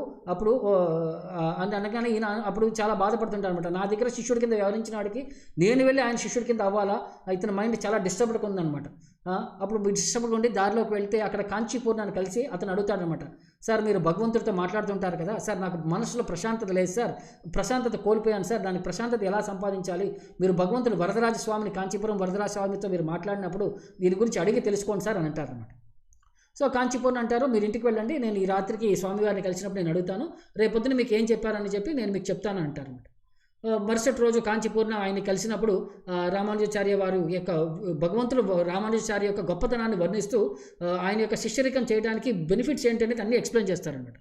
అదంతా విన్న తర్వాత యాదవ్ ప్రకాష్ కూడా రామానుజాచార్యులు వెళ్ళి వాళ్ళ ఆశ్రమంలో కలుద్దాము, ఆయనతో శాస్త్రాలన్నింటిలో డిబేట్ చేస్తాను, అప్పుడు అర్థం చేసుకున్న తర్వాత మాత్రమే నేను ఆయనకి సరెండర్ అవుతానన్న భావంలో వస్తాడనమాట. ఆ రోజు ఇంటికి వెళ్తాడు, పడుకోవడానికి ప్రయత్నిస్తే అతనికి నిద్ర పట్టట్లేదు అనమాట. రాత్రంతా కూడా ఆలోచనలు వస్తున్నాయి అనమాట, ఈ పాయింట్ పైన నేను ఆర్గ్యూ చేయాలి, ఈ పాయింట్ పైన నేను తెలుసుకోవాలి. అతను కొంచెం సేపు ఏదో తూలుతున్నట్టు కొంచెం నిద్రలోకి వెళ్ళంగానే అతనికి ఒక మంచి కల వస్తుంది అనమాట. అందులో ఒక గొప్ప వ్యక్తి ఇతని దగ్గరికి వచ్చి ఇతనికి గైడ్ చేస్తుంటాడు అనమాట. నువ్వు అంటే ఒక ప్రకాశవంతమైన వర్ష వస్తాడనమాట. అతను వచ్చి ఇతనికి డివైన్ ఇన్స్ట్రక్షన్స్ ఇస్తుంటాడనమాట. అప్పుడు అతను యాదవ్ ప్రకాష్కి నువ్వు వెళ్ళి చెప్తుంటాడు అనమాట, నువ్వు పోయి యతిరాజు యొక్క శిష్యుడు కా అని చెప్పి ఫైనల్గా ఇన్స్ట్రక్షన్ ఇచ్చింది. యాదవ్ ప్రకాష్ మెలకు వచ్చేస్తుంది. ఇంకా కళ నుంచి అతను బయటకు వచ్చి ఉంటాడు అనమాట. సో అతను బాగా ఆశ్చర్యచకితుడై ఉంటాడు అనమాట. తర్వాత పొద్దున్నే ఇవన్నీ కూడా ఎమోషన్స్తో కాదు, ఇవన్నీ మనసులో ఇవన్నీ కూడా డౌట్స్ అన్నీ ఉన్నా సరే ఆ ఫిలాసఫీ నేను తేల్చుకున్న తర్వాత మాత్రమే నేను శిష్యరికం తీసుకుంటానని చెప్పి పొద్దున్నే రామానుజాచార్య వారి యొక్క ఆశ్రమం దగ్గరికి వెళ్తాడనమాట. అక్కడ యతిరాజుని చూడంగానే ఈ చిన్న ఆచార్యని చూడంగానే అతని యొక్క ప్యూరిటీ, అతని యొక్క కాంతి అన్నీ చూసేసరికి ఇతనికి ఒక మనసు చాలా అట్రాక్ట్ అయి ఉంటుంది అనమాట. సో రామానుజాచార్య కూడా ఆయన యొక్క ప్రీవియస్ గురువునికి బాగా పిలిచి ఆధారంగా పిలిపించి ఆయనకి ఒక మంచి ఆసనం ఇచ్చి అంతా కుశల ప్రశ్నలన్నీ అడిగిన తర్వాత యాదవ్ ప్రకాష్ తనకుంటే ప్రశ్నలన్నీ కూడా ముందు పెడుతుంటాడు అనమాట. సో రామానుజాచార్య కూడా దాని యొక్క విశిష్టంగా చాలా ఎక్స్పర్ట్గా దాన్ని యొక్క ప్రజెంట్ చేస్తూ వస్తుంటారనమాట. అప్పుడు ఆయన అంటాడు, యాదవ్ ప్రకాష్ మీ స్కాలర్షిప్కి, మీ హంబుల్ బిహేవియర్కి నేను చాలా సంతుష్టుడయ్యాను. మీ తిలకం మాత్రం ద్వారా, మీ భగవంతు యొక్క నామచక్రం సుదర్శన ఈ శంఖ చక్రాల ద్వారా కూడా భగవంతుడి యొక్క భక్తుడు అని చెప్పి నాకు అర్థమైంది, గొప్ప వైష్ణవుడు అని చెప్పి అర్థమైంది, భక్తి యొక్క విశిష్టత నువ్వు ప్రాపర్గా పాటిస్తున్నావు అని అర్థమైంది. కానీ భగవంతుడి యొక్క విశిష్టత, భక్తి యొక్క విశిష్టతకు సంబంధించిన శాస్త్రాల్లో ఏమైనా ఉదాహరణలు ఉన్నాయా అని చెప్పి అప్పుడు ప్రశ్న చేసినప్పుడు అప్పుడు యతిరాజ్ అంటాడనమాట, ఆయన దగ్గర కురేష అని చెప్పి ఆయన శిష్యుడు ఉంటాడనమాట. ఇతను శాస్త్రంలో నిష్ణాతుడు అండి, మీ క్వశ్చన్ ఇతని ముందు పెట్టండి, మీకు అన్ని డౌట్స్, మీ సందేహాలన్నీ ఇతను తీరుస్తాడని చెప్పి చెప్తారనమాట. సో అప్పుడు కురేష వైపు చూసి రామానుజాచార్య వైపు మాట్లాడుతూ మొదలుపెట్టినప్పుడు కురేష మొదలు పెడతాడండి. వేదాల నుంచి, ఉపనిషత్తుల నుంచి, పురాణాల నుంచి భగవంతుడి యొక్క భక్తికి, భగవంతుడి యొక్క విశిష్టతని పొగుడుతూ ఎన్నో రకాలుగా పర్ఫెక్షన్స్ అన్నింటినీ చెప్తాడనమాట. ఆధ్యాత్మిక జీవనం యొక్క ఉదాహరణలు చెప్పేసరికి అది ఒక సముద్రం లాగా వస్తుందన్నమాట, ఇటు నోటి నుంచి ఒక ప్రవాహం లాగా వస్తుందన్నమాట. అదంతా వినేసరికి యాదవ్ ప్రకాష్కి ఆల్మోస్ట్ ఒక కొంతసేపు డమ్ ఫౌండెడ్, అంటే ఆల్మోస్ట్ లైక్ ఒక సైలెంట్ అయిపోయి అంటే ఇంద్రియాలన్నీ పనిచేయకుండా మానేసినాయి అనమాట. సో ఎన్నో రకాలుగా ఆలోచనలు అతని మైండ్లో తిరుగుతున్నాయి అనమాట. అతనికి అంతకుముందు ఉండే అహంకారం, బిహేవియర్ అంతా పోతుందన్నమాట. అతని యొక్క తల్లి యొక్క మాటలు, కాంచీపూర్ణ యొక్క గైడెన్స్, కల్లో వచ్చిన పురుషుడి యొక్క గైడెన్స్, ఇవన్నీ అతని మైండ్లో తిరుగుతుంటాయి అనమాట. తర్వాత ఇమీడియట్గా అతను రామానుజాచార్య యొక్క పాదాల మీద పడిపోయి, అహంకారం ద్వారా నా కళ్ళు కప్పపోయినాయండి, నేను మీ యొక్క గొప్పతనాన్ని నేను దర్శనం చేసుకోలేకపోయాను, మీ వైపు నేను ఎంతో తప్పిదాలు చేశాను, నన్ను దయవుంచి నాకు ఈ ముక్తిని ప్రసాదించండి, ఈ భౌతిక ప్రపంచం నుంచి నన్ను గైడ్ చేయండి, డెలివర్ చేయండి, నేను మీ శరణు తీసుకున్నానని చెప్పి పడవంగానే యాదవ్ ప్రకాష్ని నిలబెట్టి అతనికి మంచి ఎఫెక్షన్ ఇస్తారన్నమాట. తర్వాత వారి యొక్క ఆశీర్వాదం ద్వారా ఆ రోజు ఆయనకి సన్యాసం కూడా ప్రసాదిస్తారనమాట. అదొక గొప్ప మంచి సదవకాశం కింద అతనికి మంచి మహత్తరమైన అవకాశాన్ని ఇస్తారనమాట. అతని పేరు గోవిందదాస్ అని అంటారనమాట. ఆ రోజు నుంచి అతను ఒక ముందు పర్సనాలిటీ నుంచి సన్యాసం తీసుకున్న నుంచి అతను ఒక వేరే పర్సనాలిటీ కింద మారిపోతాడనమాట. వైష్ణవ ధర్మాన్ని పరిపూర్ణంగా యాక్సెప్ట్ చేస్తాడనమాట. అహంకారం అంటే శాస్త్రాలపైన ఉండే గర్వం, అహంకారం అంతా వదిలేశారనమాట. ఎప్పుడు కూడా కళ్ళల్లో నుంచి నీళ్లు కారుతుంటాయి అనమాట. ఎప్పుడు కూడా ఒక దీనమైన స్థితిలో అతను భగవంతుడి యొక్క సేవలో వ్యవహరిస్తూ ఉంటాడనమాట. అతని యొక్క ఎక్స్ట్రాడినరీ ట్రాన్స్ఫర్మేషన్ చూసేసరికి రామానుజాచార్య యొక్క పేరు ప్రఖ్యాతులు ఇంకా చాలా ప్రఖ్యాతులు కూడా ఇంకా బాగా పెందుంచి ఉంటాయి అనమాట. సో ఒకరోజు యతిరాజ దగ్గరికి కొంతమంది అంటే అతని దగ్గరికి వచ్చినప్పుడు, మీరు మంచి పనులు మీరు చేస్తున్నారు సార్, మీరు ఒక మంచి బుక్ రాయాలి, తద్వారా మనుషులందరికీ కూడా ఈ ఆధ్యాత్మిక విద్య భక్తి యొక్క విదర్శనం కోసం అందరికీ మీరు ఒక గైడెన్స్ విధంగా ఒక బుక్ రాయాలని చెప్తే ఆయన యతి ధర్మ సముచ్చయ అని చెప్పి ఒక గొప్ప బుక్ రాసి గురువు గారి యొక్క పాదాల దగ్గర ఆయన సమర్పించుకుంటారనమాట. యాక్చువల్లీ ఆయన గోవిందదాస సన్యాసం తీసుకునే సమయకి ఆయనకి ఆల్రెడీ 80 సంవత్సరాలు అనమాట. సో ఈ బుక్ సమాప్తమైన కొన్ని రోజుల్లోనే ఆయన పరమపదించి ఆధ్యాత్మిక ప్రపంచానికి వెళ్ళిపోయారని చెప్తారనమాట.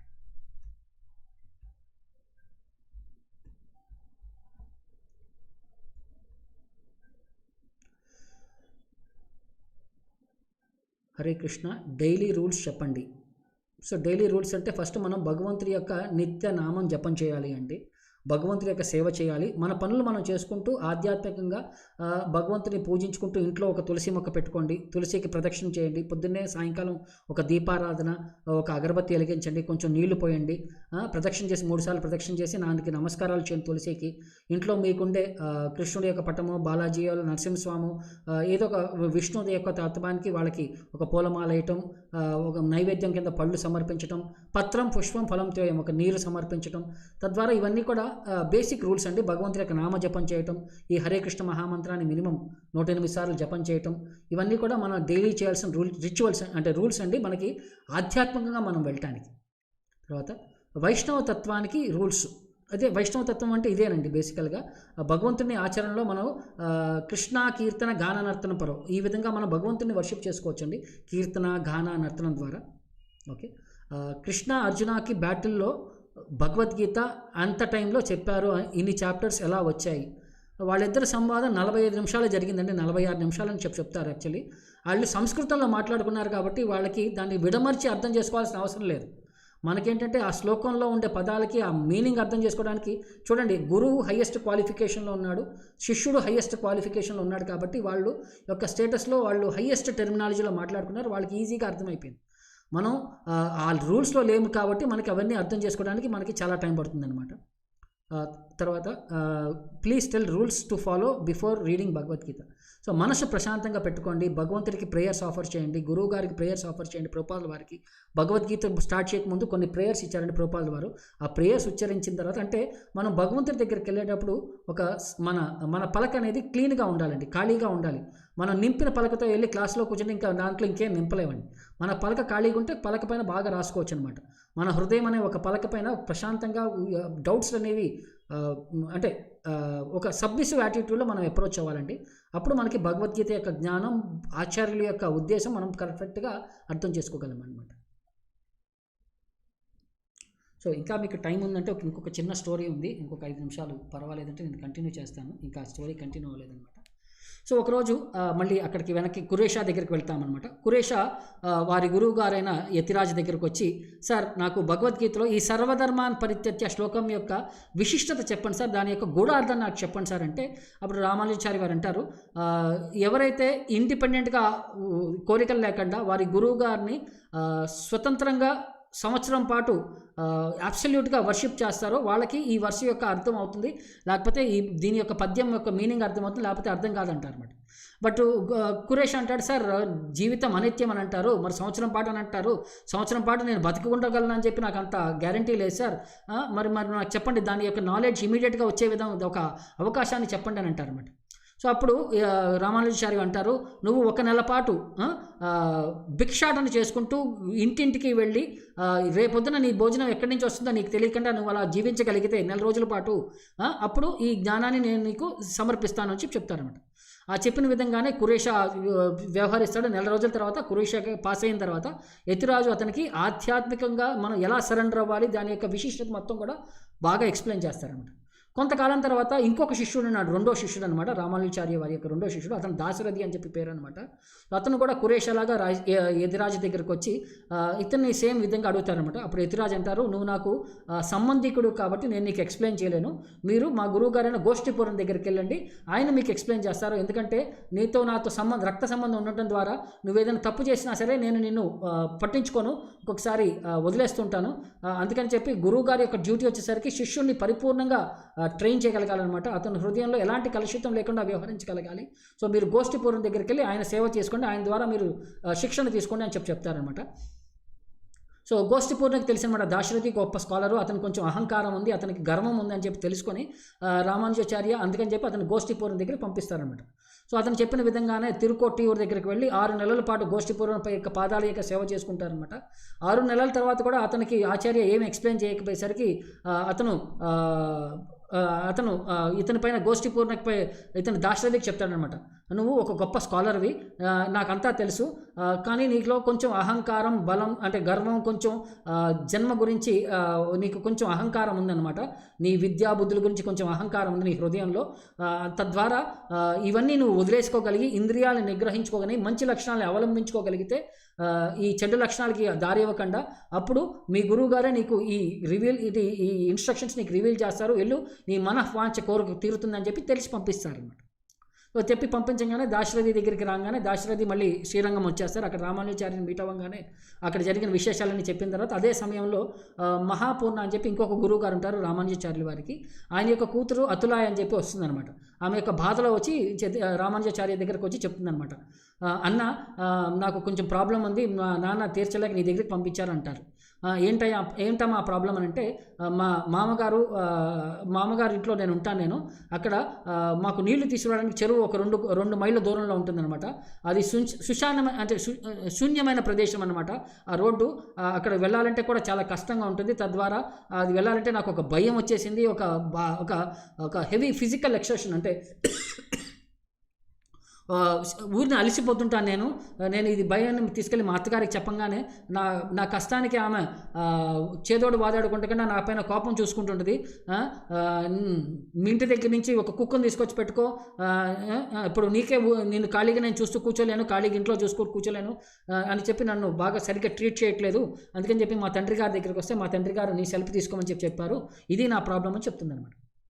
అప్పుడు రామానుజాచార్య అంటారు, అమ్మ నువ్వేం బాధపడాల్సిన అవసరం లేదు, నా దగ్గర ఒక మంచి బ్రాహ్మణుడు ఉన్నాడు, నీతో పంపిస్తాను నేను, అతను నీకు మంచి పనులు ఇంటి పనులన్నీ చేసి పెడుతుంటాడు, నీళ్లు చేసి పెడతాడు, నీకు వంట వండి పెడతాడు అని చెప్పి అప్పుడు దాశరథి వైపు తిరుగుతాడు. సో దాశరథి గురువుగారు చెప్పిన ప్రతి విధానం అతను ఇక గురువుగారు చెప్పారు కాబట్టి ఇతను వ్యవహరించాలి, ఎందుకంటే వంట పని అనేది అతి తక్కువమైన పని అని చెప్పి అంత గొప్ప పండితుడికి వంట పని అనేది అనుకోలేదు, కానీ గురువుగారి యొక్క కోరిక చూసుకొని ఆమె అతులాయి వాళ్ళ ఇంటికి వెళ్ళి వాళ్ళ మామగారింట్లో ఉంటుంటాడనమాట. 6 నెలల పాటు అక్కడ సేవ చేస్తుంటాడు అనమాట. వాళ్ళకి మంచి భక్తి శ్రద్ధలతో నీళ్లు తీసుకొని రావటం, వంట వండటం, వీళ్ళందరికీ సేవలు చేయడం చేస్తుంటాడనమాట. ఒకరోజు వారి ఊళ్ళోకి ఒక వైష్ణవుడు వస్తాడనమాట. ఆ పల్లెటూరులోకి వచ్చి అక్కడ జనాలందరికీ కూడా ఆయన ఒక తత్వాన్ని ఎక్స్ప్లెయిన్ చేస్తుంటాడు అనమాట. సో ఆ ప్రజల్లో దాశరథి కూడా ఉంటాడనమాట. అతను చెప్పే తప్పుడు ప్రజెంటేషన్, మాయావాది ప్రజెంటేషన్ ఉండటం ద్వారా అతను చెప్పే విధానంలో చాలా తప్పులు ఉండేసరికి దాశరథి కోపం వచ్చేసరికి అరుస్తాడనమాట, ఓ మూర్ఖుడు, ఎందుకు ఏం మాట్లాడుతున్నావు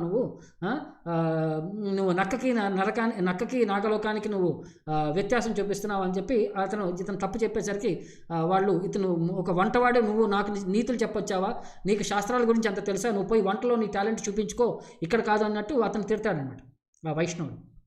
సో ఇతను ఏమాత్రం కోపం చూపించకుండా, ఏమాత్రం అసహనం చూపించకుండా దాశరథి అతను చెప్పిన శ్లోకానికి వైష్ణవ పద్ధతిలో అన్ని విధాలుగా శాస్త్రాల నుంచి రిఫరెన్స్లు ఇస్తూ చాలా మంచిగా ఎక్స్ప్లెయిన్ చేస్తారనమాట. అదంతా విన్నసరికి అక్కడ ఉండే వాళ్ళ జనాలందరూ కూడా విస్తుపోతారనమాట. ఈ స్పీకరే వచ్చేసరికి ఈయన పాదాల మీద పడి క్షమాపణ కోరుకుంటాడనమాట. మీరు ఇంత గొప్ప భక్తులై ఉంటారు, మీరు ఇంత గొప్ప స్కాలర్ అయి ఉంటారు, మీరు ఈ వంట పని చేయటం ఏంటండి, మీరు ఎవరు అని చెప్పి తెలియగానే అప్పుడు అతను చెప్తాడనమాట, మా గురువు గారి యొక్క ఆర్డర్ ప్రకారం, నియమం ప్రకారం నేను ఇక్కడ ఇంట్లో పనిచేస్తున్నానండి, నా పేరు దాశరథి దాశరథి అనగానే వాళ్ళందరూ కూడా ఓ దాశరథి గొప్ప స్కాలర్ మీరా అని చెప్పి వాళ్ళందరూ కూడా మూకమ్మడిగా శ్రీరంగం వెళ్ళి రామానుజాచార్య దగ్గరికి వెళ్ళి వాళ్ళు పిటిషన్ పెట్టుకుంటారనమాట. గొప్ప మహాత్మా, మీకు ఇది సమంజసం కాదు, మీ ఇంత గొప్ప శిష్యుడిని అక్కడికి తీసి పంపించి ఒక వంటవాడి కింద వ్యవహరిస్తున్నారు, అతనిలో ఏ కోశాన కూడా ఏ లేశాన కూడా అహంకారం లేదు, అతని హృదయంలో అతను ఒక శుద్ధమైన పరమహంసుడు అయిపోయారు, మీరు పర్మిషన్ ఇస్తే అతని గొప్ప శ్రద్ధలతో భక్తితో మేము తీసుకొస్తాం మీ దగ్గరికి, మీ పాదాల దగ్గరికి తీసుకొస్తామంటారనమాట. సో రామానుజాచార్య కూడా అతని శిష్యుడి యొక్క గొప్పతనం వినేసరికి సంతోషించి ఆయనే వెళ్తారన్నమాట వాళ్ళ ఊరికి. సో రామానుజాచార్య వెళ్ళంగానే ఆయన దాశరథి ముందుకొచ్చి ఆయన పాదాల మీద పడేసరికి రామానుజాచార్య అతన్ని ఆశీర్వదించి అతనికి ఆధ్యాత్మిక వెనక్కి శ్రీరంగం అక్కడ తీసుకొచ్చి శ్రీరంగం తీసుకొచ్చి అతనికి ఆధ్యాత్మిక విద్య సర్వధర్మాన్ని పరిత్యజ్య ఆ వర్ష యొక్క విశిష్టత అంతా ఎక్స్ప్లెయిన్ చేసి భక్తుల యొక్క సరెండర్ అనేది భగవంతుడికి ఎలా చేయాలి దాని యొక్క గూఢార్థాలన్నీ కూడా ఎక్స్ప్లెయిన్ చేసిన తర్వాత అతని యొక్క కోరికను తీర్చిన తర్వాత ఆ రోజు నుంచి అతను భక్తుల యొక్క సేవలో భగవంతుడి యొక్క సేవలో నిష్ణాతుడు అయిపోతాడనమాట. ఆ రోజు నుంచి దాశరథిని వైష్ణవ దాస అని చెప్పి పిలుస్తారనమాట. ఇది ఈ విధంగా మనకి భక్తి యొక్క విశిష్టత మనం తెలుసుకోవాలండి, భక్తి యొక్క ప్రామాణ్యం మనం తెలుసుకోవాలి, భక్తి యొక్క కంక్లూషన్స్ మనం తెలుసుకొని మన జీవితాన్ని మనం ముందుకు తీసుకెళ్ళగలగాలన్నమాట. ఇది మనకి భగవద్గీత నుంచి మనకు వచ్చే గొప్ప అవకాశం అండి. దేవుడు భగవంతుడు అని ఎందుకు అంటారు? దేవుడు వేరు భగవంతుడు వేరా చెప్పండి. అంటే భగవంతుడి యొక్క వివిధ విధాలుగా మనం పలకరిస్తుంటామండి. భగవంతుడిని మనం దేవుడు అని అంటాం, భగవంతుడిని మనం అంటే ఇప్పుడు దేవుళ్ళు అని అంటారు, అంటే దేవతలు దేవుళ్ళు అని అంటారు, కానీ దేవాది దేవుడు అని అంటారు అనమాట భగవంతుడిని. సో కృష్ణుడిని దేవాది దేవుడు అంటారు అనమాట. అది విశిష్టత మీకు తెలుసు అనమాట. అందరూ గాడ్ అని అంటే దేవతలందరినీ కూడా డెమీ గాడ్ అంటారు అనమాట. అంటే వాళ్ళందరూ గాడ్ కాదు, డెమీ గాడ్ మాత్రమే. ఇంగ్లీష్లో మనకి ద స్పెసిఫిక్ వర్డ్ ఉంటుందండి ఇది.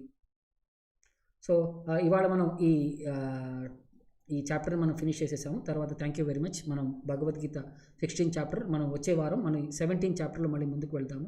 సో హరే కృష్ణ.